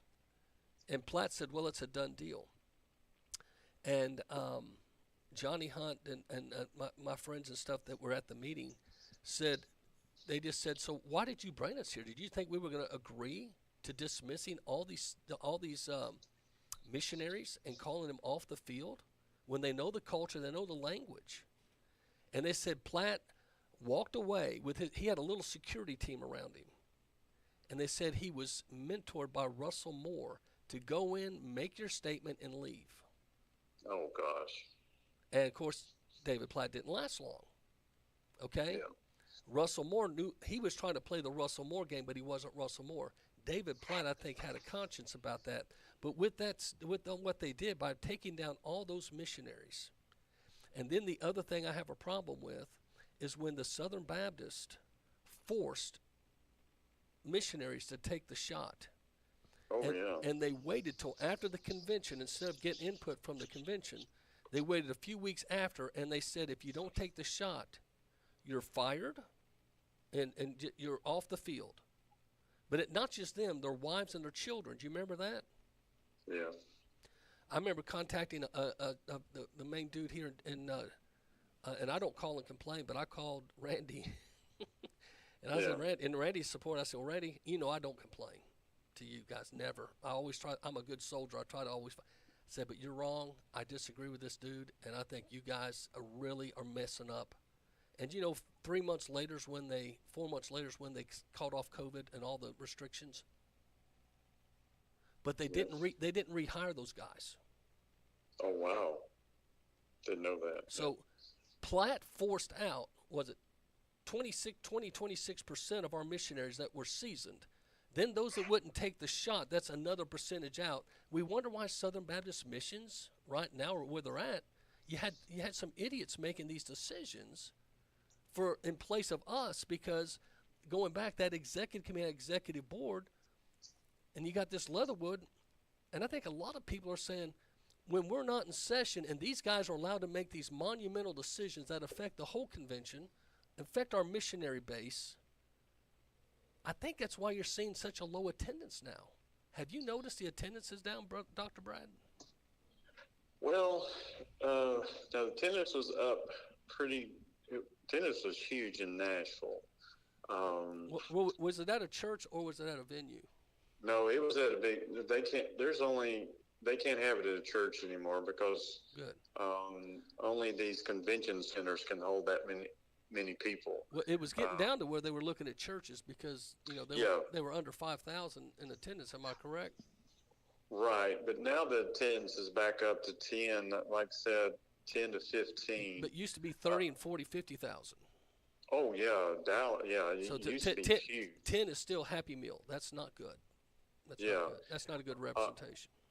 And the only reason reason it's up is there are more people that have decided, hey, kind of like me, I didn't go for a while, and I've decided at least go and say I can at least, have my say and vote. But what we're fighting is like, this convention here, we had the law amendment that was had been voted through the year before, but had to be voted this year to be added to the Constitution, where it said, to be in friendly cooperation with the Southern Baptist Convention, you only employ male pastors. Well, our North American Mission Board, they fly in a bunch of church planners to that convention. Well, on Monday, they had a big together, NAM had a big event, and they told them all to vote no against that. And so it didn't pass. It came close to passing. It had to get 2/3 vote, and it got 61.5%. So the problem is you've got some of your entities that are actually fighting against probably what the average Southern Baptist person wants in a pew. Because they think they know better than the average Southern Baptist that sits in a pew. Well, this is before internet, of course, when Adrian Rogers and those guys were leading the way, Charles Stanley, there was more of a unity and agreement on doctrine, on pretty much, because you had Lifeway Bookstore, everyone was using the same literature, you had the deal, VBS and all that. Well, now you've got such individualism among your churches that teach what they want to teach. They like to write their own material to some degree, stuff like that, which is fine. But the Southern Baptist has lost that unity factor it used to have.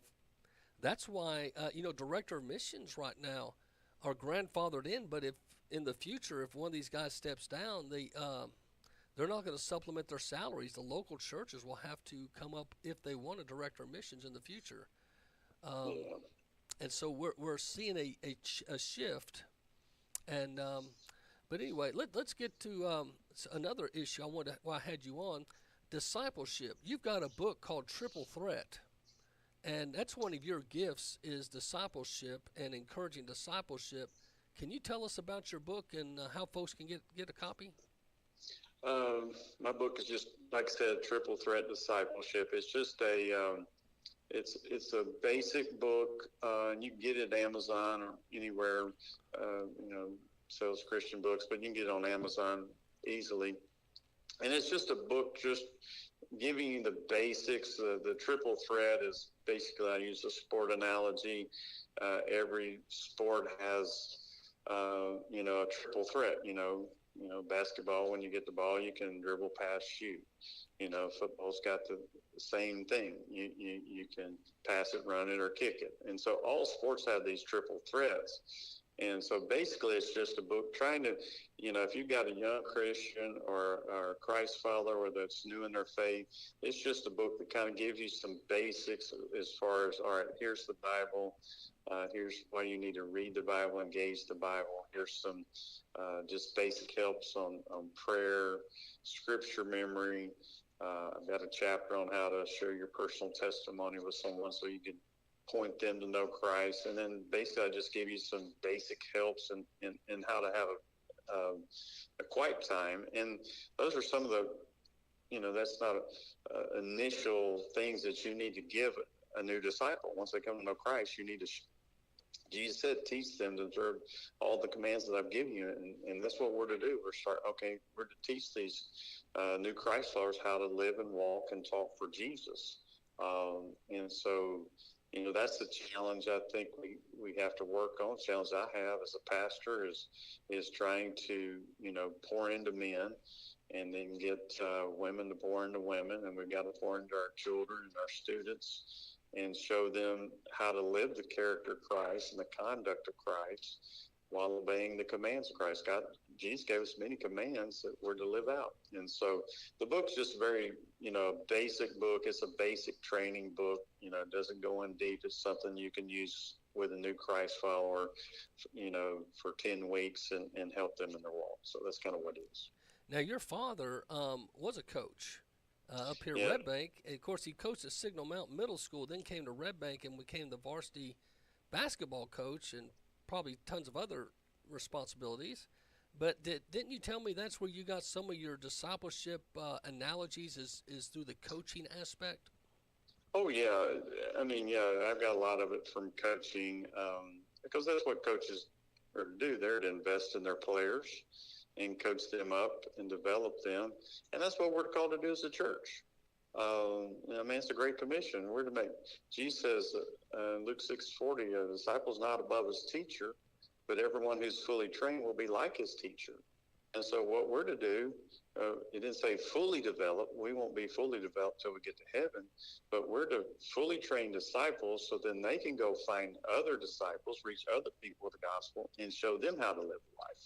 And that's what Jesus did. And my deal is just trying to get the church to understand we just need to get back to doing it Jesus' way. The way Jesus did ministry, I think, still works today. We just unfortunately have bought into, like you said earlier, an ABC's model or a rock star mentality. Hey, we got to have this big pastor as a rock star, and we got to do all these things in the world. No, you just got to tell people, as Jesus said, come and see what Christ can do for you. Call them to follow him, and then show them how to be with him and abide with him. And then Jesus says, now what did he say? Then go tell them. Go tell others, and then show them the same thing. And that's what a coach does. Coach gets the athletes. So if there's someone out there that's athletic, especially, or FCA, would this, you think, be a good tool to help them with some strategies of discipling their teenagers or their small group? Oh yeah, it could help them. Yeah, because it does have some sports analogies throughout, sports quotes through it. So yeah, it could help them. Especially if you think that's the way that'll kind of connect with them, to where it might engage them. Yeah, you're trying to do whatever you can to engage them with the word. So yeah, it could help them for that. Yes. So how can they get a copy of your book? Like I said, just go on Amazon and just type in my name, Brad Ball, Triple Threat Discipleship, and it'll come up. So Triple Threat Discipleship, Brad Ball, and they can find it now. My book, for instance, on Amazon, books, Barnes and Noble, Books A Million. Yours is probably on all those too, right? Check with that. I'm not sure. I'm not Okay. as mine may not be as popular as yours. Well, But, no. What I did is I took less gratuity. I'm not making anything really on the book. It's to make it more available. Oh, yeah. So Yeah. because if you stick with just Amazon, they give you a bigger chunk.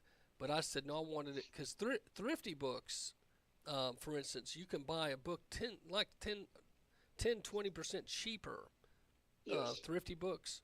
Thriftybooks.com, so you can get my book, Move Your Mountains, cheaper than at Amazon. And I'm wondering if Triple Threat. I need to check about that. Brad I need Ball. to check. Yeah, I need to check and put it on there. I hadn't thought about that because I buy a lot of books from them. Yeah. I'll check that out. But yeah, I think there's some other Christian CBD. I think you can get it there. But Amazon is the easiest place to get it right now. So. Well, before I let you go, now you grew up in Chattanooga, went to Red Bank High School. There may be a fellow Lion out there listening. Could we do broadcast live here in Chattanooga? You got any comments, or you got a funny story that you want to tell? Throw anybody under the bus? Go right ahead. Oh man, I can't think. Just don't mess with Ted Gatewood. He's too big. I don't want to deal with Ted. Okay? Don't piss the giant off, okay? Yeah, no, I don't have any stories on Ted other than he's good good guy, and I know he's doing a good job over Red Bank. Oh yeah, he's kicking it, man. He's I think he'll win a state title before he's done. Yeah, no, we did have fun playing sports over there, and with several of them, and like I said, I'm in contact with just a few of them, not many of them. Some folks don't realize, Brad, is as you go from high school to college into seminary, you have different friend bases. Oh yeah. And I had a guy come to 7 years ago when I first came here to Appleton, and he came in. He wouldn't tell me his name. I finally said, "I'm sorry." He goes, "You don't remember me?" I said, "No."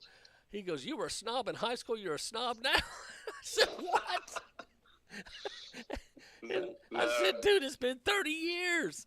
And I said, "I've got a goofy name. It's hard to forget who Macil is." And once he finally told me his name, I told him, "Hey, man, sorry, no hard feelings, etc." But people don't realize that you move on. It's hard to see people, but when you do come back and you do see some people, and there's some great people from Red Bank, but I tell you one you got to love is Laura Crane. She is Miss Spirit, is she not? Yeah. Now, I did see, I went to a reunion last year. I did see Brent Brady. He's a big professional fisherman, does a lot of stuff with Bill Dance. But what was funny is they were telling me stories of stuff playing for my dad, and I played with him, but I'd forgotten some of the stories. It was just funny to hear some of the stories of playing football, hearing about my dad coaching and stuff. So, yeah. Well, now, your mom and dad have both passed, and your sister Nikki has moved in with you, right? Yeah, she lives with me now, yes. Yeah, so anyway, let her know I said hello. And, hey, Brad, thanks for coming on the show, buddy, and thanks for giving me some good knowledge on the SBC. And we may bring you back some because I bet this thing continues. I could be wrong, but I get a feeling that Leatherwood, and I'll say this, I don't know what you think, pastors, and this is what I was telling some of the guys at the TBC today, there's pastors, they just don't go to the convention anymore. They just disengage, and what they do is they start getting their church to redirect funding. Oh, yes. And what could possibly happen is they'll starve Leatherwood and them out, but the problem is then the missionaries miss out. I don't like that strategy because the missionaries miss out. This is what we churches have done and we've done. We don't starve out the missionaries, but in Georgia, and I don't know how it's in Tennessee, you can make 2 negative designations, say we do not want our money going to this entity. And they did a research in Georgia. Many churches, I'd have to do the research and find out again, but many churches had called in to the Georgia Mission Board, says we don't want our cooperative program dollars going to the Ethics, Religious, and Liberty Commission. And the reason the Ethics and Religious Liberty Commission funding was down is because a lot of churches had stopped sending them money. But unfortunately, a lot of guys, when they cut all their funding, it does hurt the missionaries, and that's not good. But there are ways around that to where you can still fund the missionaries, but not fund other things. You just have to get with your state convention and talk to them about it, but you can do that. You know, the church is just like anything else in life. It gets messy sometimes. But what happens is sometimes people like, I've got enough mess in my life. I don't want to go to a church or denomination where I have more mess. And Christians don't stick it out sometimes. And my fear for the Southern Baptist, because we've already lost pretty much all of our colleges, I'm afraid we're going to start losing seminaries down the line. Yeah, it is seeping that way. And if we don't see a major shift, and if we don't see a major shift in our churches, we'll lose the seminaries too. I mean, like Baylor, a lot of folks don't realize Baylor, where RG3 was a Heisman candidate and all that. That was a Southern Baptist school at one time, and people don't realize we buy the land, we help build the buildings, and then we back off so we can support something else, but we have an input on who's on the board of directors. Well, then they start becoming self-sufficient, and they have a short memory, and so we don't want y'all telling us what to do. And if you remember, for instance, what Baylor did to push us over the edge was they started a nude art class, knowing Southern Baptists would not, so we finally cut them loose. Remember that? Yeah. And you're going, Tim Duncan went there. I mean, Baylor was a great, just one of many. So Southern Baptist, of course, some things, have a season. Southern Baptists may have had their peak, and maybe they're declining for different reasons. But I go back to some of that leadership we've already discussed, and I think they helped with that. But moving forward, real quick, what'd you preach on Sunday? This last Sunday, I was not even in the pulpit. I was still on my sabbatical vacation. Well, do you have a passage or a word to leave us with, something to inspire us from Dr. Ball? Well, I would just, the last message I preached was just on Joshua. And, 3 times, the Lord told Joshua, be strong and courageous, be strong and courageous, be strong and courageous. And he said, hey, get in the word until it gets into you. And that's what we just got to do. Even though we may see things that are not going the way, we need to have courageous faith, and we need to stand up, stand on the word, and just stand on the gospel, and trust the Lord that he's going to come through, and he's going to move and work, and he can move and work in our lives. He can move and work in our churches, and he can work in this convention again, and in our nation. And that's because, we know the only hope is Christ and the gospel. And so I just encourage everybody to have, just be strong and courageous and trust the Lord. And he's there with you, and he's not going to leave you, and he's not going to forsake you. So.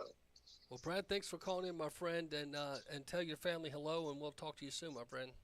Same, brother. Tell your family hi, and again, thanks for the time, and we're praying for y'all. Thank you. That's Dr. Brad Ball from Georgia. He's a professor at a Christian college. He's also a pastor and an author. Triple Threat. Check out his book. It's a good read, and he's just been a good friend.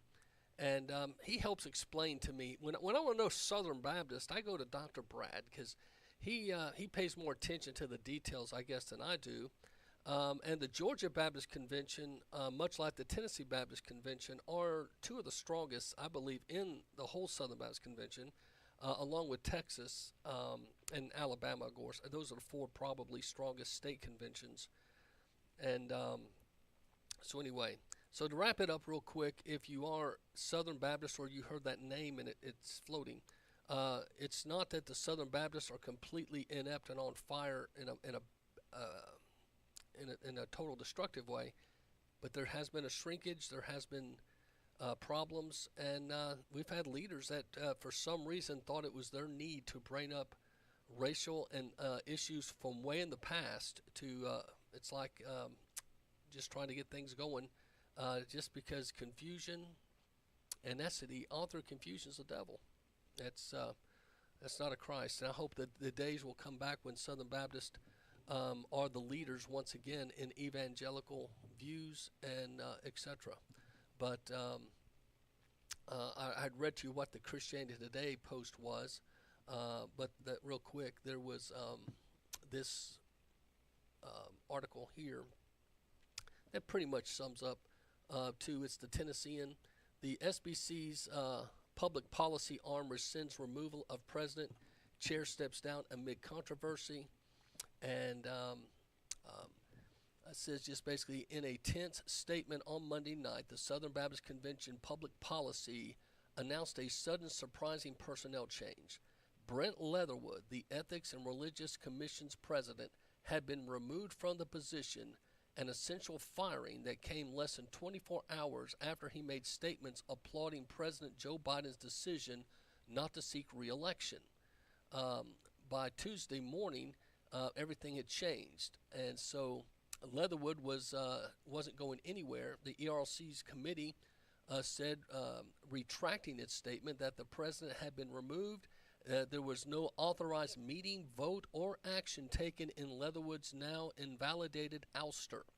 Brent Leatherwood remains the president of the ERLC, and has our support moving forward, the executive committee said in an early morning statement. But the chairman of that committee has resigned. So anyway, it's one of those things. If you don't know some of the backstories, which I happen to know, you don't understand. And to keep telling you this stuff is redundant. So I'll just say, pray, pray, pray. God knows all the details. Well, it's not just everything's got a little bit of a mess. The SBC, but also the DNC. We talked a little about that they are in a little bit of a rebuild mode themselves, trying to get Kamala Harris to be the nominee officially, and that won't happen until August. But right now she has garnered close to 2,500 delegates. She only needed, 1,500. So she's by far recruited all of the delegates that Joe Biden opened up for her to recruit. Now, the thing is, there was no one else to compete with. Is that Democratic? Don't know. You'll have to see what you think on that. But I think a lot of folks have a concern that it's been handled a little bit touchy, and we'll have to see about that. But 30 reasons why Kamala would be a terrible president. You can go to Federalist, and they've got these. Let's see how much time we got. I'll read a few of these off. Number 1, she covered up Biden's cognitive decline. That she did. Number 2, she's sympathetic to pro-Hamas demonstrators. Yes, she is. She's a progressive. Number 3, she refuses to oppose abortion until birth. How can you kill a child at 12 months? I don't get that. At 9 months. I just don't get it. She refuses to oppose abortion until birth. Okay. Number 4, she shirked her duties as the border czar. Now, to be fair, it's Republicans that called her the border czar. What Biden put her in charge of was tracking the immigration to our border. He never used the word border czar. That's something the Republicans laid on her, okay, just to be fair. Number 5, she also put other countries' borders before her own. True. Number 6, she knowingly spread the Border Patrol whipping lie. Talking about the supposedly Border Patrol that was whipping people, and they were just, that wasn't true. It's used to keep the horse in line. Number 7, she's wildly unpopular. Number 8, and disliked by her staff. She's had a whopping 92% of Harris's staff have left her in the last 3 years. That's a lot. 92%. Number 9, she's out of touch. Number 10, she's a bad speaker. Number 11, she praised the persecution of life-saving pregnancy centers. Number 12, she supported bailing out 2020 rioters. Do you remember that? Especially, anyway, we won't mention names. Number 13, she dodges questions about defunding the police. Number 14, she may have plagiarized her go-to childhood story. And in case you don't know what that is, Harris loves to tell stories about asking for freedom from her stroller to at Civil Rights March. That supposed childhood memory, however, suspiciously resembles the one Reverend Martin Luther King told in a magazine in 1965.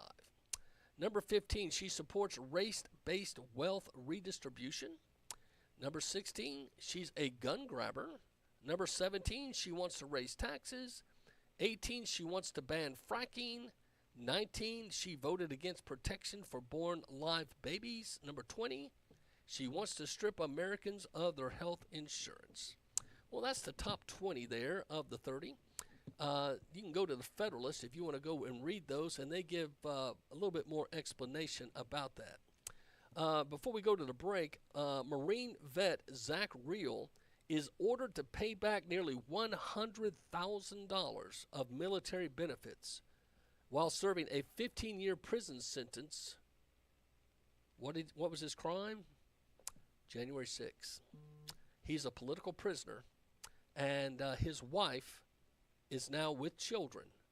been told she has to pay back. They already depleted $30,000 of his savings. She has to pay back $70,000.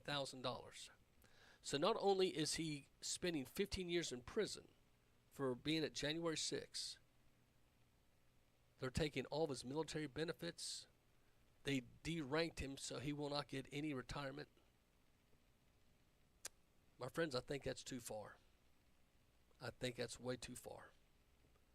Even if you think January 6th was a bad thing, I can't believe you would be in support of this Marine having his benefits stripped, and while he's in prison, his wife and children have no income. There's something wrong with that. There's something wrong with that. I'll be back after the break. This is Macil Duncan live in Chattanooga on the Macil Duncan Show. We are on usaheartbeat.com, streetlevelamerica.com.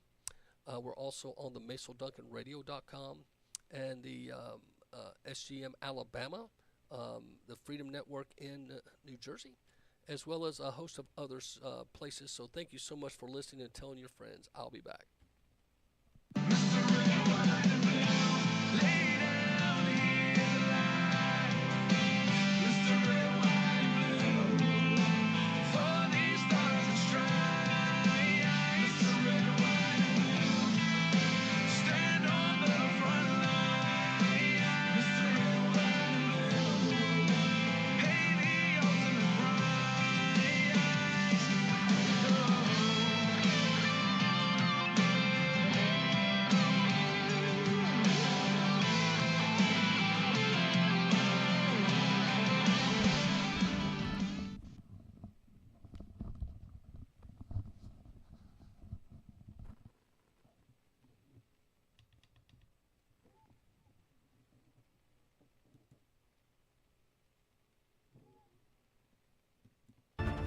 The final straw for Elon Musk.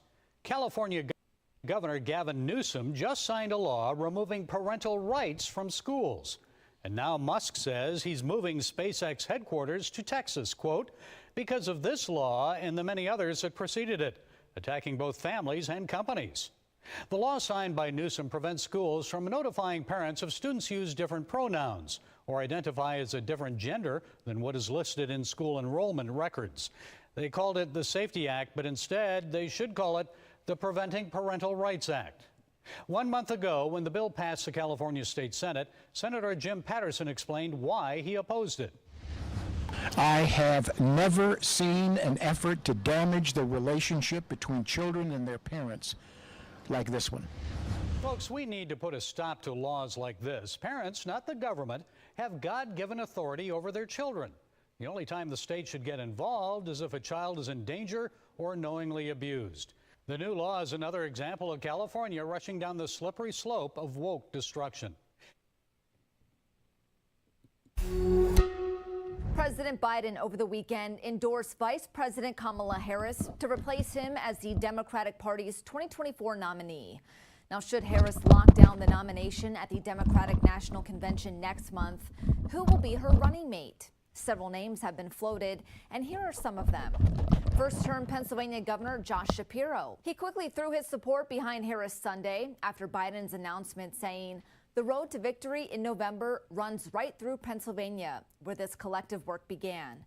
I will do everything I can to help elect Kamala Harris as the 47th President of the United States." Shapiro served as his state's attorney general before defeating Republican Doug Mastriana in 2022's gubernatorial race. The swing state governor noted that he's known Harris for more than 2 decades, as they've both been prosecutors who have fought for the people. Shapiro, who is also Jewish, has been vocal in his public support for Israel in its war against Hamas. Next up is 60-year-old Arizona Senator Mark Kelly. He's a combat veteran and former astronaut who's a member of the Senate Intelligence Committee. He was first elected to the Senate in a special election in 2020 and then again in 2022. Kelly endorsed Harris Sunday afternoon, writing in a post on X, "I couldn't be more confident that Vice President Kamala Harris is the right person to defeat Donald Trump and lead our country into the future. She has my support for the nomination, and Gabby and I will do everything we can to elect her President of the United States." The swing state senator is married to former Arizona Congresswoman Gabby Giffords, who was shot in 2011 and survived the attempted assassination. Also on the list is Transportation Secretary Pete Buttigieg, who also gained notoriety as Mayor Pete after running for president in 2020. Buttigieg is 42 years old. He served in the Navy and deployed to Afghanistan, and also endorsed Harris quickly after Sunday's announcement. He wrote on X, "I will do all that I can to help her win this election, to lead America forward as our next president." As Transportation Secretary, Buttigieg has overseen several of the government's handling of transportation disasters, including the East Palestine, Ohio train derailment and global supply chain snarls related to the COVID-19 pandemic. Another name that could appear beside Harris on the ticket is Kentucky Governor Andy Beshear. A two-time Democratic governor in a red state, 46-year-old Beshear endorsed Harris as the party's nominee Monday. He was also asked about the possibility of becoming Harris's running mate. Well, let me first say I love my job. I love serving the people of Kentucky. The only way I would consider something other than this current job is if I believed I could further help my people and to help this country. Other names include Maryland Governor Wes Moore, Virginia Senator Mark Warner, California Governor Gavin Newsom, and Michigan Governor Gretchen Whitmer. Now, both Newsom and Whitmer have reportedly told senior party leaders that they're not interested in becoming Harris's running mate. The Democratic National Convention gets underway August 19th. For Straight Arrow News, I'm Lauren Taylor. For more unbiased straight facts, download the Straight Arrow News app. Well, my friends, this is Macil Duncan, and we are back. And thank you so much for joining the show. If some of you are just now getting involved, you may be traveling. Some folks get off work, and we're getting some drive-home traffic here in Chattanooga especially. But we are on USAHeartbeat.com, StreetLevelAmerica.com, the Macil Duncan Radio Network.com, and the DestinyLifeMedia.com. And also it picks us in Alabama, SGM Network, and the New Jersey Freedom Network. So we appreciate all that. Lots going on. A lot of people are now noticing that Biden has been spotted. And I reported that earlier. Someone wondered, was he dead? Is he available? And he has now been spotted. And but a lot of folks remember back when Vivek said this at the debate. With one message to the Democrat Party: end this farce that Joe Biden is going to be your nominee. We know he's not even the president of the United States. He's a puppet for the managerial class. Sorry, smart, I should leave now. He's a puppet for the managerial class. So have the guts to step up and be honest about who you're actually going to put up so we can have an honest debate. Biden should step aside, end his candidacy now so we can see whether it's Newsom or Michelle Obama or whoever else. Right, just tell us the truth so we can have an honest debate. I am Kamala Harris. My pronouns are she and her. I'm a woman sitting at the table wearing a blue suit. So we can see whether it's Newsom or Michelle Obama or whoever else. Right, just tell us the truth. We did it. We did it, Joe. So that's the interesting thing is, was this a part of some plan? We don't know. I know a lot of speculations are out there. But bottom line is that was a big decision. The other is, you may have heard the chief of the Secret Service, she resigned.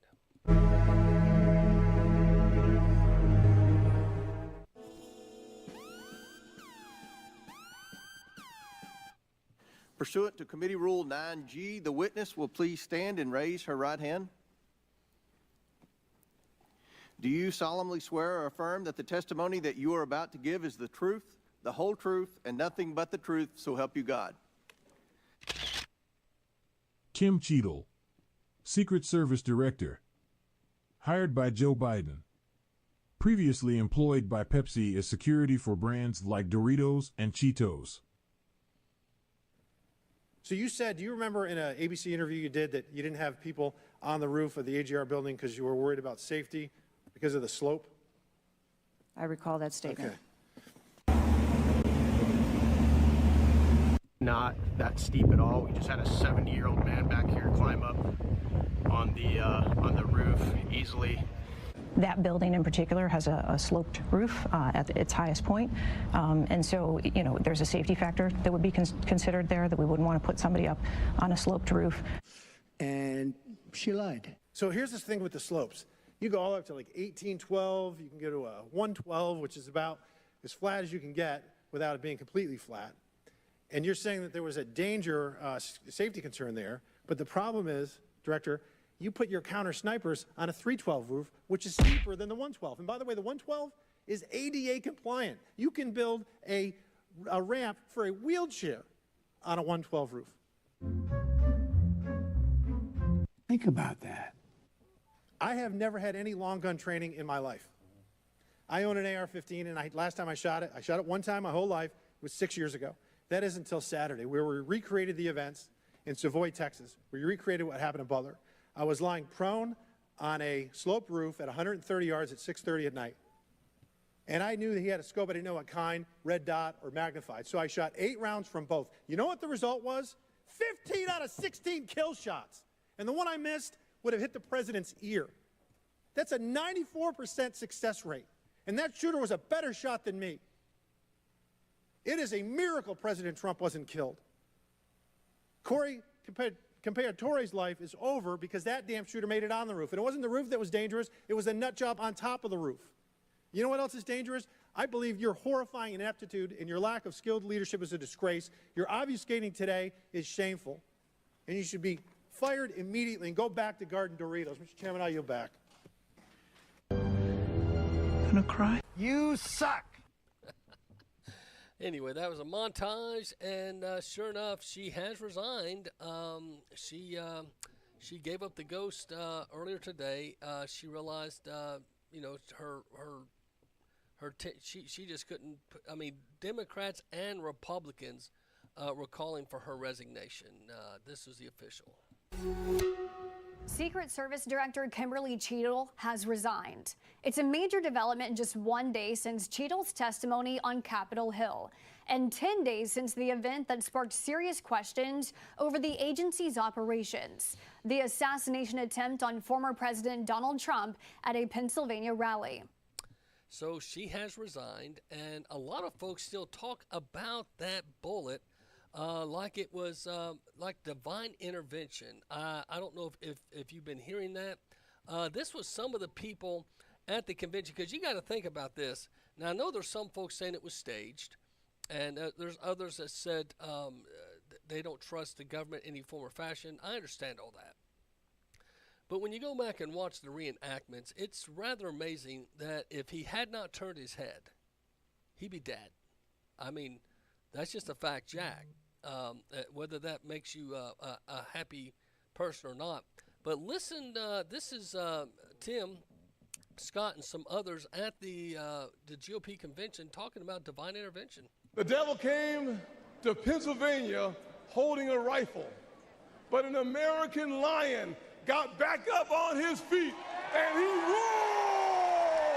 You don't get slight grazes to the ear. I mean, that is divine intervention, that he was not, mortally wounded. Fate stepped in, God, the hand of God, call it whatever you like. Evil came for the man we admire and love. I thank God that his hand was on President Trump. The fact that this is about milliseconds and millimeters that changes this from being an attempt and an assassination should really talk about the divine intervention that has occurred here. Trump is truly blessed by the hand of God being able to evade being assassinated. And we thank him for protecting our next president, Donald J. Trump. It was a clear assassination attempt. I think there was maybe some divine intervention. If you didn't believe in miracles before Saturday, you better be believing right now.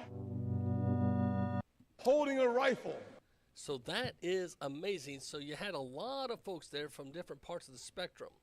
But in case you missed it, I played this yesterday. I'm going to play it again. CBN in Jerusalem, that's the 700 Club, plays this. Israelis were thanking God for sparing Donald Trump. I kid you not, this is over in Jerusalem. Check it out. James Rosenberg asked these fellow Jewish worshipers at the Western Wall to join him in reciting Psalm 100 on behalf of President Trump. And this is a psalm that is dedicated to being thankful to God for something that happens that you want to be thankful for.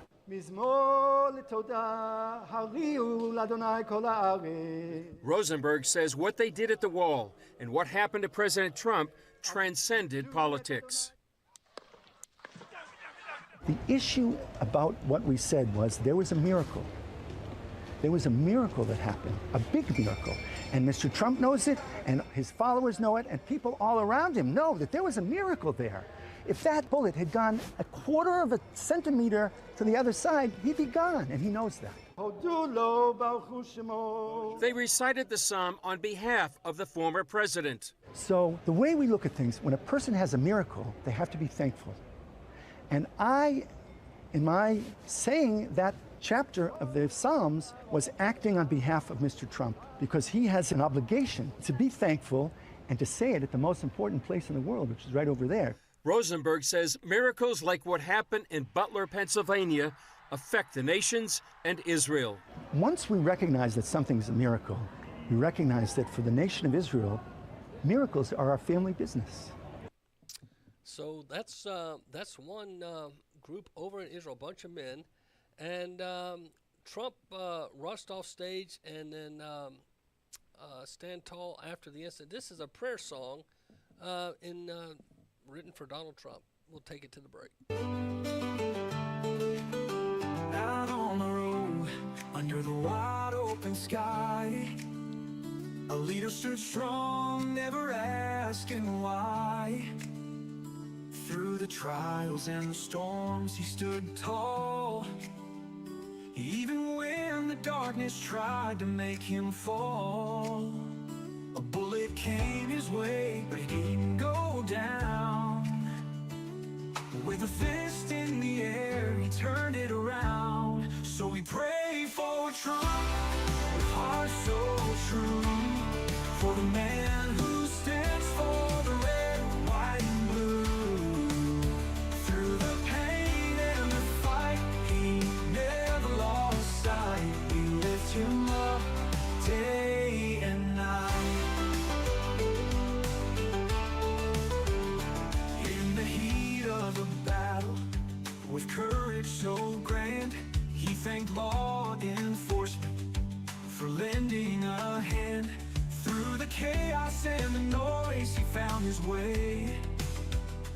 With a spirit so strong, he led the fray. So we pray for Trump, with hearts so true, for the man who stands for the red, white, and blue.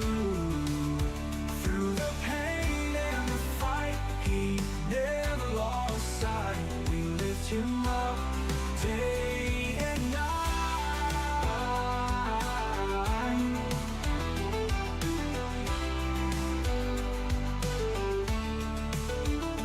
With a heart full of grace and a will made of steel, we gather around in hopes he will heal.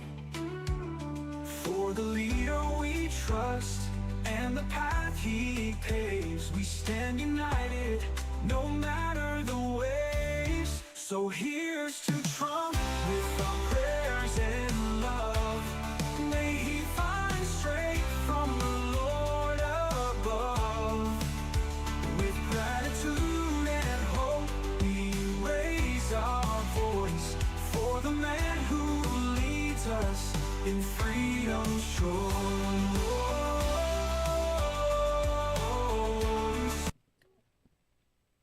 So that's another one of the songs. You guys have sent me so many, talking about the election, some about Trump, some about Biden.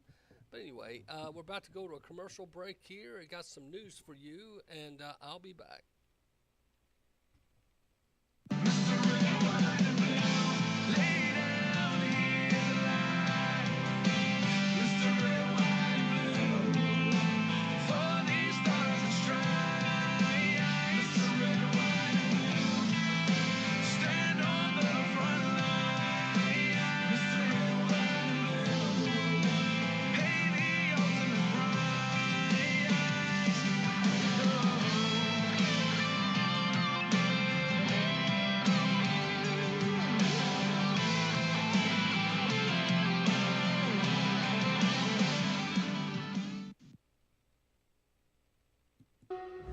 It's been nearly a year since wildfires in Maui devastated part of the island. More than 100 people were unable to escape the flames, killed in Hawaii's worst natural disaster on record.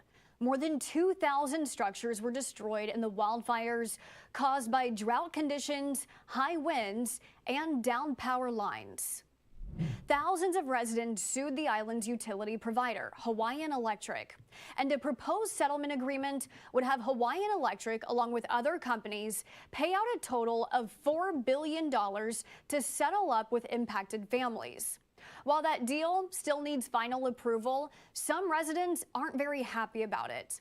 That's because insurance companies want half of the settlement fund as reimbursement of all the claims they had to pay out in the fire's aftermath. Those residents are now suing major insurance companies like Allstate and State Farm for what they say is improperly seeking $2 billion worth of reimbursement before their customers' losses are covered. The lawsuit against the insurance companies states this action arises out of the greed of Hawaii's insurance industry to put their own selfish profits ahead of the suffering of the people of Maui, who are the true victims of the Maui fires. As of Tuesday morning, there hasn't been comment from the insurers named in the suit. The case was brought by a handful of homeowners who lost their homes and family members to the historic wildfires. As for the $4 billion settlement, that's not even a concrete deal yet. While it was the consensus out of court-ordered mediation sessions, the judge has not yet signed off on the proposal. Well, that's interesting. So the Maui fires still has not been completely resolved. The $4 billion settlement, it sounds like a lot of money, but don't forget all the history that was lost. There's a lot of hurt feelings, a lot of frustration, and rightfully so. I mean, this is stuff decades even before they became a state of America. So I think it's something for us to keep in mind, and so you know this. This just dropped. Cheadle made false statements. The Secret Service chief that resigned, Straight Arrow News claiming she made false statements about FBI's assassination investigation. House Homeland Security Committee Chairman Mark Green says former Secret Service Director Kimberly Cheadle made false statements to him about the FBI's investigation into the assassination attempt on former President Donald Trump. According to Green, Cheadle told him the FBI was prohibiting her from talking to her own people because of the ongoing investigation. When he asked the FBI, they said that's not true. She said that the FBI had constrained her from, talking to her own people because it was an active investigation. I talked to the deputy director at the FBI, and he said that wasn't true. Green did not say Cheadle lied. He said she made a false statement according to the FBI. This type of discrepancy is exactly what House leadership wants to clear up with a new bipartisan task force. Speaker Mike Johnson and Minority Leader Hakeem Jeffries announced the chamber will vote to approve an investigative panel this week. But Green says his committee should be the one taking the lead. We're the authorizers for Secret Service. We know everything about it. I think we can do this. There's no reason for a task force, but I support our speaker if that's what he wants to do. And clearly, yes, I would want to be on. The task force will be comprised of 7 Republicans and 6 Democrats and have subpoena power. Congressman Jared Muskowitz said he applied to be a member. We need a committee solely focused on what the specific failures were and how we fix them. So that's going to be interesting to see how that measures up. A lot of folks are concerned, and rightfully so. You've got your Democrats, Republicans actually uniting, wanting for her resignation. But now that she's resigned, now they're wanting to find out if they can avoid an FBI cover-up. This is Speaker Johnson, his initial reaction on the Secret Service Director Kimberly Cheadle's resignation. To the debate, and it will be very interesting to see how it all develops. Thank you all so much. Thank you so much. Can I get your reaction? Director Cheadle is stepping down. She just resigned? She just resigned. Can you say how this changes oversight of the assassination attempt now? Well, Did you hear that? He obviously didn't know. Let's listen again. He goes, she resigned? Cheadle is stepping down. She just resigned? She just resigned. Can you say how this changes oversight of the assassination attempt now? Well, she must have been watching our press conference. I'm glad she did the right thing. Look, our reaction, the immediate reaction to her resignation is that it is overdue. She should have done this at least a week ago. I'm happy to see that. I'm happy to see that she has heeded the call of both Republicans and Democrats. Now we have to pick up the pieces. We have to rebuild the American people's faith and trust in the Secret Service as an agency. It has an incredibly important responsibility in protecting presidents, former presidents, and other officials in the executive branch, and we've got a lot of work to do. The task force that we'll be putting together is going to be very important. As I said, they have 3 responsibilities. So obviously they were putting together the task force before she resigned. She must have seen the writing on the wall. But this is Fox News 5 talking about the Secret Service director resigning. See what you could. All right, meantime, another major political story unfolding in Washington. The director of Secret Service handing in her resignation. Fox 8's Lisa Evers joins us now. And Lisa, this comes in the wake of the assassination attempt of former President Donald Trump. Yes, it does, Natasha and Bianca. Facing growing bipartisan pressure from House lawmakers and others calling for her resignation, embattled Secret Service Director Kimberly Cheadle announced she's stepping down. But now there are new questions about who will lead the agency through this busy election season. Former Secret Service Director Kimberly Cheadle initially tried to keep her post, saying on Monday before the House Oversight Committee that she believes she was the best person to lead the agency forward, despite its failure to prevent the July 13th assassination attempt on former President Donald Trump. I take full responsibility for any security lapse of our agency. Well, it's a good thing that she did. It was the right thing to do. Everyone was calling for it yesterday. Democrats and Republicans alike. So it's going to be interesting as you move forward. The other thing, speaking of moving forward, is Kamala Harris. She is becoming the nominee, and so you're going to see about her. The campaign shift, of course, has moved from Biden to Harris, and this is a little response from I guess the Republican side, how they're going to deal with now that it's Harris and not Biden they've got to focus on. Former President Donald Trump's campaign is switching gears, wasting no time in criticizing Harris. The campaign is calling the Democratic platform a failure, regardless of who leads the party. Trump posted on Truth Social saying the Biden-Harris administration did not properly protect him, and he was forced to take a bullet for democracy. The former president is set to hold a campaign rally tomorrow in Charlotte, North Carolina. CBS News campaign reporter and attorney Katrina Kaufman joins me with more. So, Katrina, we're already seeing some of the attacks take shape against Harris. How do you see the Trump-Vance ticket adjusting their strategy? Hi, Lindsay. Good to be with you. So my sources on the Trump campaign say that they don't really view this as a big shift. They say that Harris is really Biden 2.0. And that's probably pretty close, thinking that, hey, she's Biden 2.0. But the real question is, can she access the $96 million that is in technically Biden's name? The legal minutia continues. The money is pouring in for the Democrats since President Joe Biden announced he was bowing out of the race. The Democratic Political Action Committee, Act Blue, fundraised more than $50 million in the first day after Biden endorsed Vice President Kamala Harris to take his place on the ticket. But as new money floods in, questions hang over who gets the existing Biden-Harris war chest, worth around $96 million. The campaign is quickly moving forward as if those are now Harris's funds. But there's little doubt Republicans are planning to challenge this with the Federal Election Commission and in court. Here's Trump-appointed FEC Chair Sean Cooksey talking to NPR Monday morning. I think there's a number of different avenues that I could expect different parties to challenge this attempted transfer, this attempted change to the presidential committees. There's a process from which private parties can file complaints with the Federal Election Commission. There's also a process in which they can prospectively ask for advisory opinions. One of the problems with those processes is they can take a lot of time, and we don't have a lot of time up until the election. So what they're saying is, say average citizens here in Chattanooga, if you were to lodge complaints, and say 100 of them from Hamilton County were to go, they would all have to be put in a line and answered. And what if they had thousands of complaints across the country for her getting the funds? It could tie the funds up till after the election. Just saying. Just saying. Well, Kamala went on the Breakfast Club and talked about her marijuana usage with very much no remorse, and some are seeing this maybe not as a great role model for young people. Have you ever smoked? I have. Okay. Like in And college? I inhaled. I did inhale. Okay. I've been a little harsh on her, and I know I'm a little sensitive today, and I'm about to go off the grid, so there's just a lot going on here. Connor, give me something. Just give me some good Kamala stuff, because she could be president of the United States. I don't want people jumping off the bridge today. Give me just like a bunch of good Kamala. You think you just fell out of a coconut tree?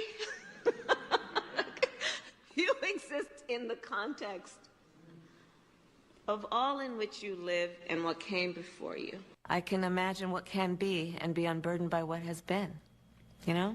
What can be unburdened by what has been. What can be unburdened by what has been. What can be unburdened by what has been. So the United States shares a very important relationship, which is an alliance with the Republic of North Korea. Ukraine is a country in Europe. It exists next to another country called Russia. Russia is a bigger country. Russia is a powerful country. Russia decided to invade a smaller country called Ukraine. So basically, that's wrong. Have you ever smoked? I have. Okay. Like in And college? I inhaled. I did inhale. It was a long time ago. Harris explains her pro-pot stance and admits that she indulged in the substance while in college. Then this exchange happened. What does Kamala Harris listen to? What were you listening to when you was high? What was on? What song was Oh, my goodness. Oh, yeah, definitely Snoop. Tupac. You guys have a searing headache, like almost like you've been stabbed in the head with some sort of giant machete going right through your temple. That's what I have. There's a lot there of her greatest hits. Most interestingly, perhaps, Kamala Harris graduated college in 1986. She went to grad school and finished in 1989, and she passed the bar in 1990. In that video that you just heard there, she's saying that she was smoking pot while listening to Snoop Dogg. Unfortunately, Snoop Dogg's record, his first record, Doggy Style, it's a classic, that was released in 1993. And the first Tupac is Tupacalypse, which was released in 1991. So that stoned crazy woman who also, by the way, jailed thousands of people in California for smoking weed while she was admitting that she smokes weed, she also made up that she listened to Snoop Dogg while getting high. So that's a little word salad for you guys on the Democrat choice of for the DNC. I don't know what you think, but there just seems to be a lot of cray-cray going on in the DNC. Well, there's good news. There's justice. A furniture store must pay $110,000 to a manager who was fired. You know what he was fired for? Refusing to take the jab. That's right. A woman working as a manager in Pensacola furniture store will receive a six-figure payout after she was wrongly fired for refusing to take the COVID-19 death shot.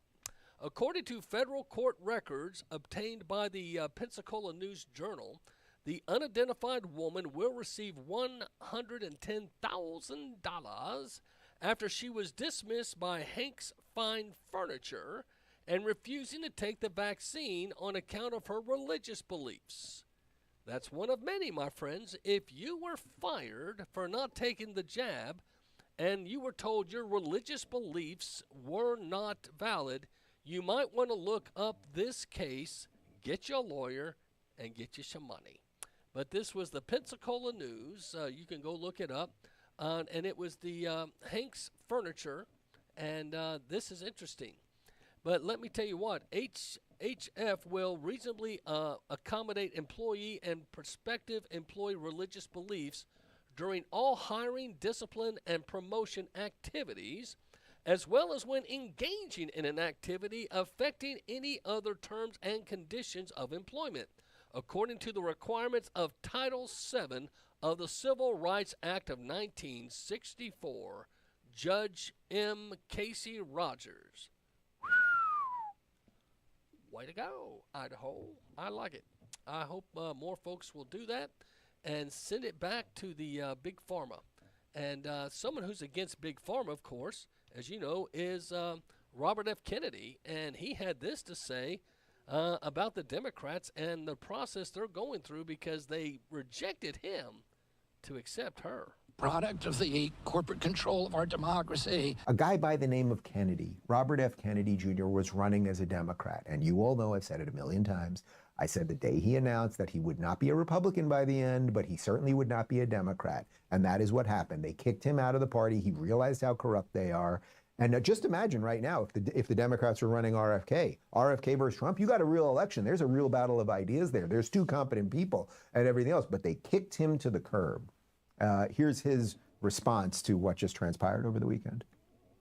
I want to add that a year ago, a little over a year ago, when I entered this race, I predicted that President Biden suffered from a degenerative condition that was not going to improve and that it would make it impossible for him to govern effectively. So there you go. You got Kennedy, technically still a Democrat. He's an independent now, saying that he predicted that Biden would not be able to govern effectively, and that there was an issue there. But the powers that be would not allow him to have his say. This is the crazy thing. So we have Vivek back in the presidential debates. If you guys remember this was Vivek, about 7 months ago? I also want to close with one message to the Democrat Party. End this farce that Joe Biden is going to be your nominee. We know he's not even the president of the United States. He's a puppet for the managerial class. Sorry, Smart, I should leave now. He's a puppet for the managerial class. So have the guts to step up and be honest about who you're actually going to put up so we can have an honest debate. Biden should step aside, end his candidacy now so we can see whether it's Newsom or Michelle Obama or whoever else. Right, just tell us the truth so we can have an honest debate. I am Kamala Harris. My pronouns are she and her. I'm a woman sitting at the table wearing a blue suit. So we can see whether it's Newsom or Michelle Obama or whoever else. Right, just tell us the truth. We did it. We did it, Joe. And they did. They pulled the old switcheroo, whether you like it or not. Now, the interesting thing is Joe Biden was just seen in public briefly boarding Air Force One. He's been in hiding, but while he was in his COVID hiding, a letter was put out that he was stepping away and not running for re-election. A couple of problems. The letter was not on presidential letterhead. That's not normal for a president to write a letter on a plain white piece of paper. Secondly, a lot of grammatical errors. You go check it. It looked like it was written in a hurry. Thirdly, the signatures don't match. Those are three problems. So was Joe Biden forced out? The other thing is he did not mention in the letter his support for Kamala Harris. That came later in an X post where he said, I put my full support behind Kamala Harris. This is what makes it super duper interesting. Some of the staff of the Biden administration were not aware until they saw it on X and they had to scramble. This makes it just kind of weird what the way it was handled and all this. But I think a lot of folks are looking back now and saying, a lot of things are adding up now. Like when Biden was hiding in the basement in 2019, and he wasn't even making a lot of public speaking engagements. Were the Democrats hiding from us then what we now know of his decline? He is going to give a speech tomorrow night at 8 o'clock. It says in Axios, Biden to detail plans to finish the job in Oval Office address Wednesday.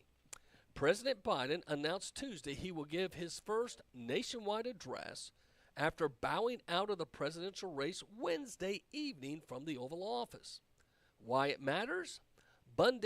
Sunday's announcement by Biden that would no longer be seeking second term and subsequent endorsement of Vice President Kamala Harris sent shockwaves through the party just weeks before the Democratic National Convention.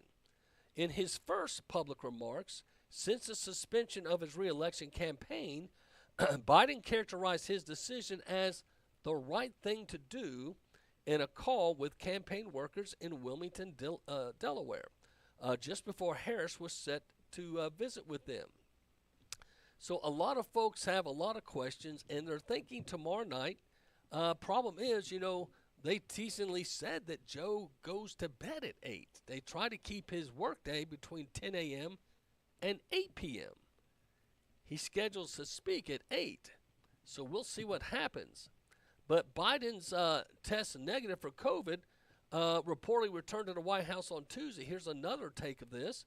Biden tested negative so he could go back to the White House, and in so doing, the president's doctor, Kevin O'Connor, wrote in a letter that Biden's symptoms have resolved over the course of his infection. He never manifested a fever, and his vital signs remain normal, to include pulse, and his lungs remain clear.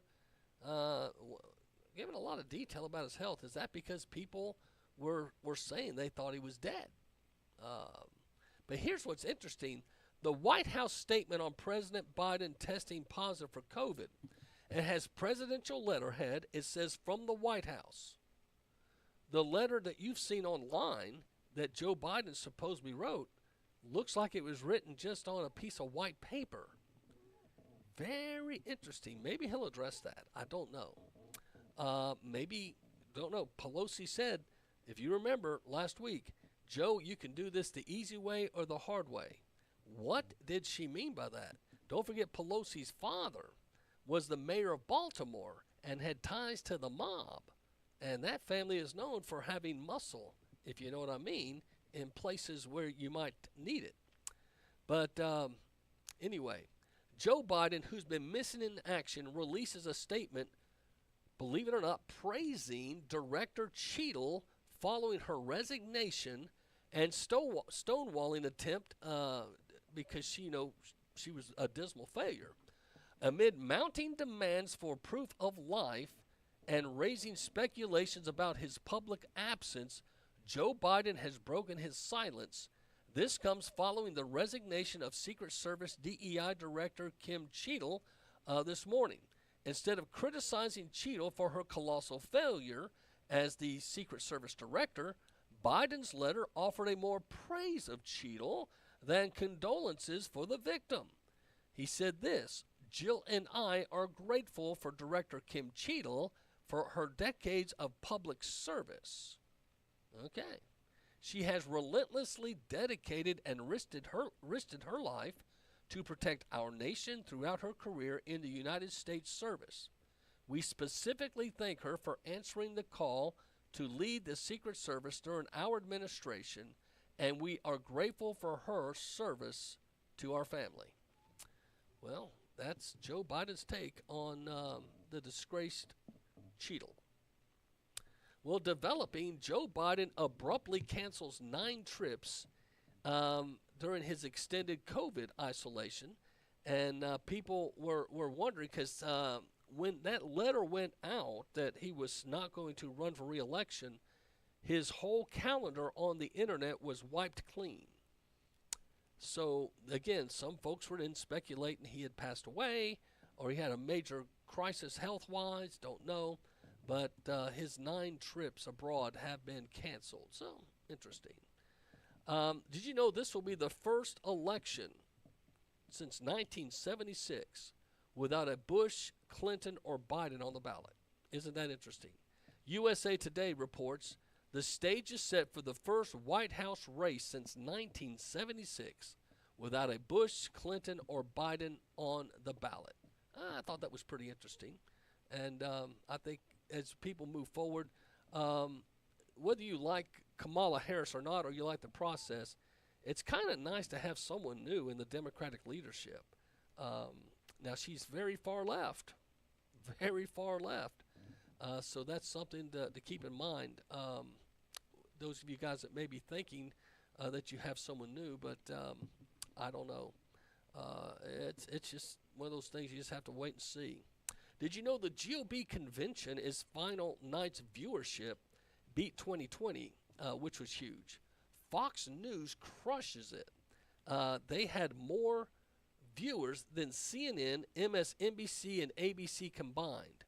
Again, Fox News crushes viewership of the GOP convention. They had more viewers than CNN, MSNBC, and ABC combined. The Republican National Convention viewership topped 2020's total for the final night, which featured former President Donald Trump. This year, The Hollywood Reporter said that viewers averaged 25.38 million people. 25.38 million people viewed the last night.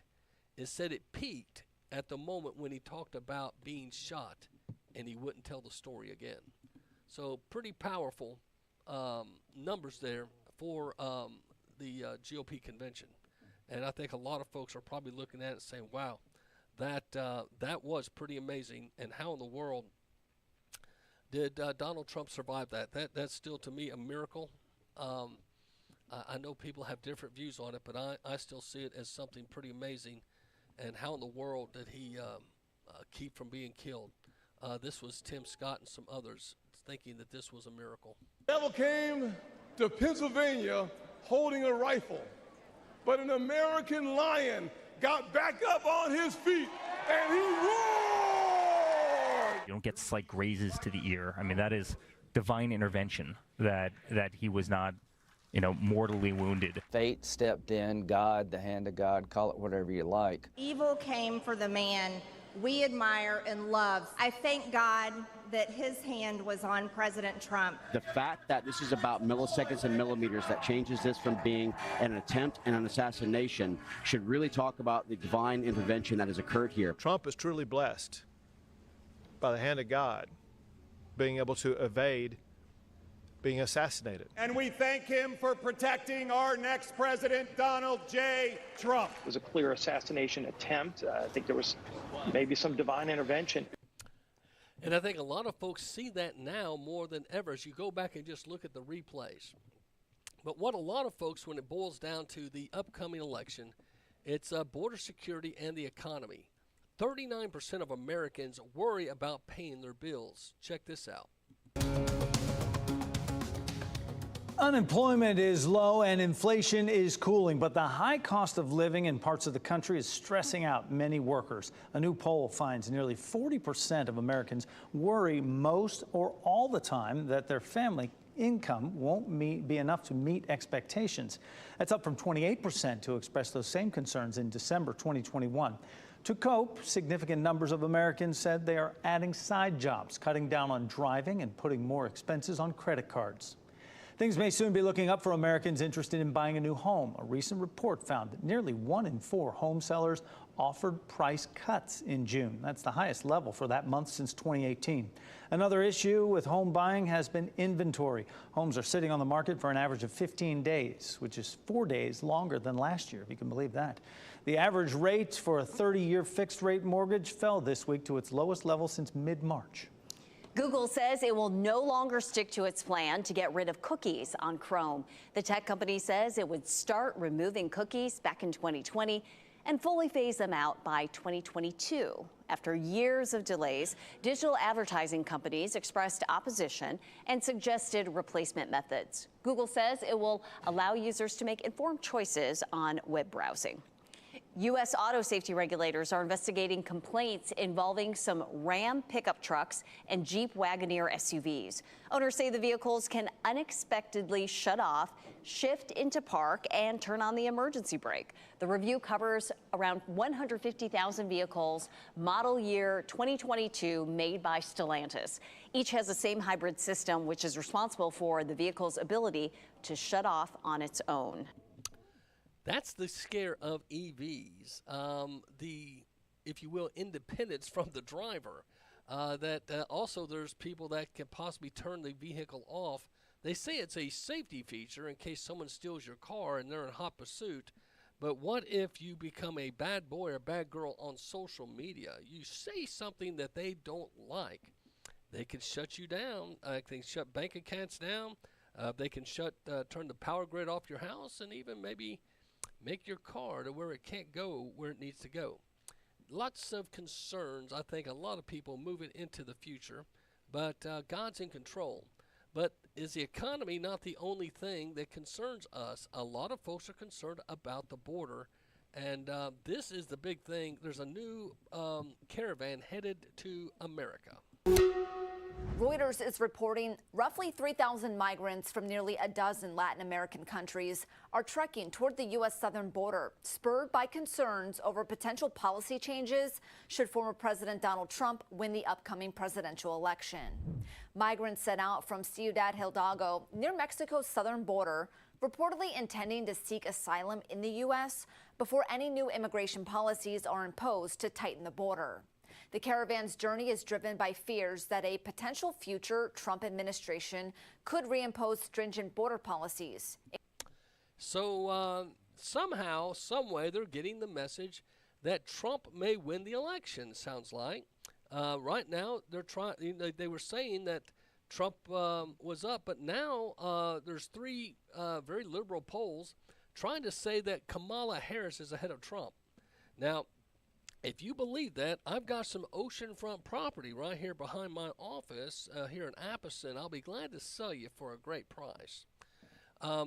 For them to do this and the World Economic Forum to make the moves that they're making, and don't forget it was Zelensky that said that Donald Trump is living rent-free in the heads of these elites at the World Economic Forum.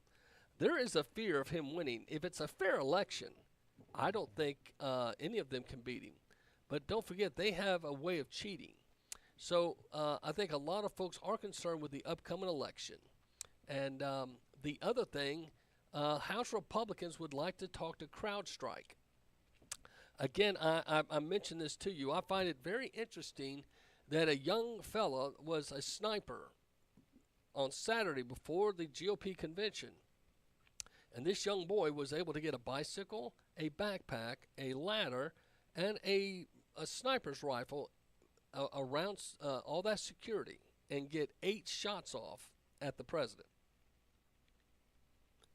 Okay, to me. And no one helped him. He was all by himself. No one helped him. And then on Saturday night, or the last night of the convention, one guy did a supposed security snafu and shut down the whole internet. Think about that, my friends. A young man before the convention and a young man after. They're blaming all these problems on 2 young guys. Be smarter than that. But the Republicans said they want to talk to CrowdStrike CEO. Congress is calling on CrowdStrike CEO to testify over last week's massive outage that grounded multiple airlines, knocked banks and hospitals offline, and impacted millions around the world. Impacts from the software glitch are still being felt, especially by Delta Airlines, seeing hundreds more flight cancellations on Monday due to its crew tracking software still not working right after CrowdStrike's disruption. Republican leaders of the House Homeland Security Committee say they want CEO George Kurtz to explain what exactly went wrong.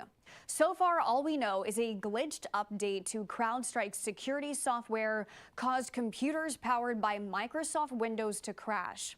Microsoft said on Saturday about 8.5 million devices were affected. House leaders want CrowdStrike CEO to schedule a hearing by tomorrow. So that could be interesting.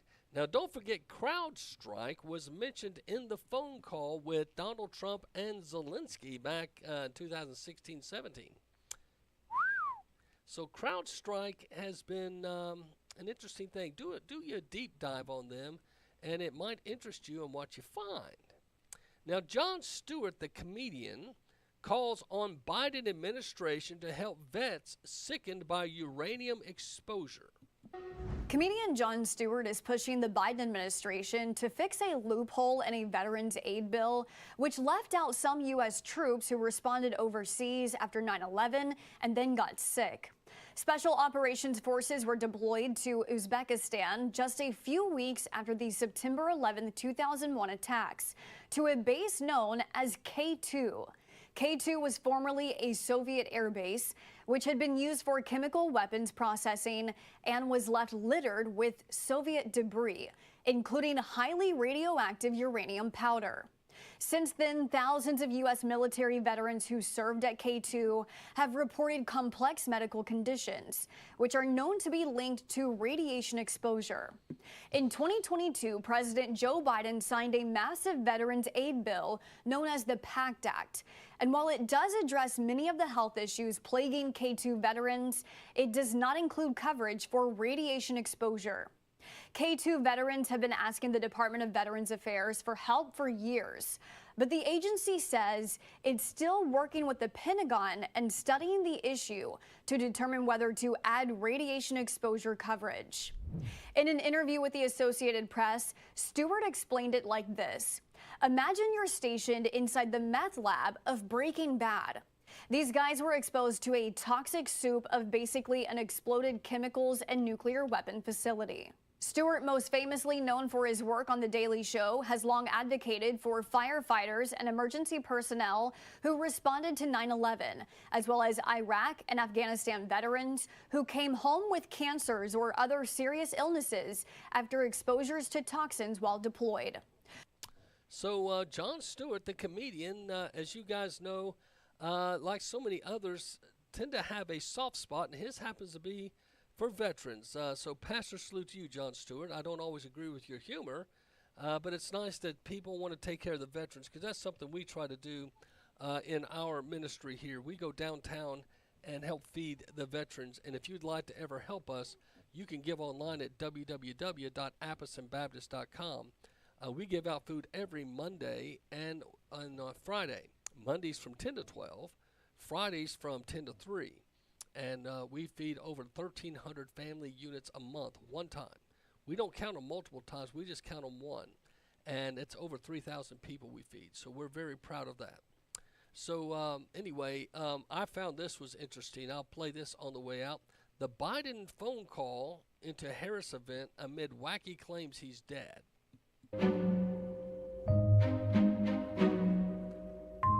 This is interesting. Thank you, Joe. Pick up on.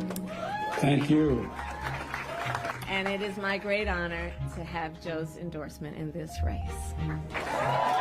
You sure do. I knew you were still there. You're not going anywhere, Joe. I'm watching you, kid. I'm watching you, kid. I love you. I love you, Joe. Oh. It is so good to hear our president's voice. Joe, I know you're still on the call. What did you say? Joe, I know you're still on the call. Still on the call. Did she just mean to say recording? Interesting. Thank you. One of my listeners sent that to me, and they believe using AI and other things, they were trying to buy him time. Don't know what you guys think, but Donald Trump says he saw personally that he had a problem getting up on the stage. You had people that lied to the American public, and I tell you what, you ought to take a look at his doctors, because his doctors keep giving him this wonderful report. I'm not a doctor, but I saw him the other day, was unable to get up the children's stairs going into Air Force One. You know they're called children's stairs, right? Yeah. And they're not supposed to be used because they're very hard to open. It's a lot more difficult than wheeling the standard stair up and you walk down a stair. Here he is earlier tonight at Dover Air Force Base, Delaware, walking down the stairs, looking, I don't know, around, let's say. They're called the children's stairs.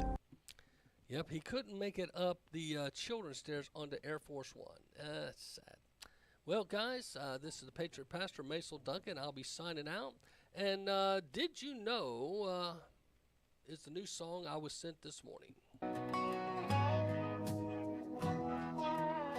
Well, folks, it's a wild ride in the old USA.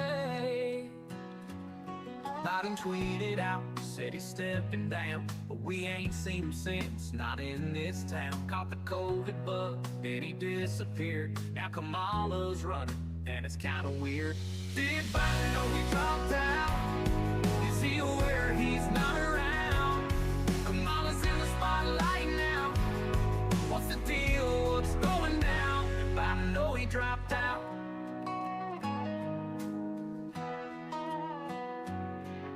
Twitter's blowing up, the news is all ablaze, left us all wondering, caught up in a daze. Kamala's at the helm, leading the parade, but where's old Joe?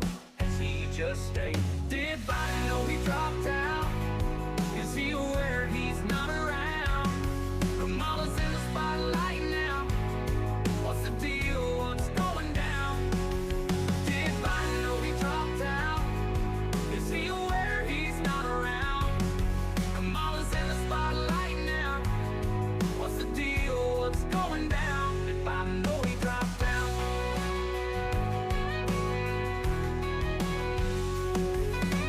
Twitter's blowing up, the news is all ablaze, left us all wondering, caught up in a daze.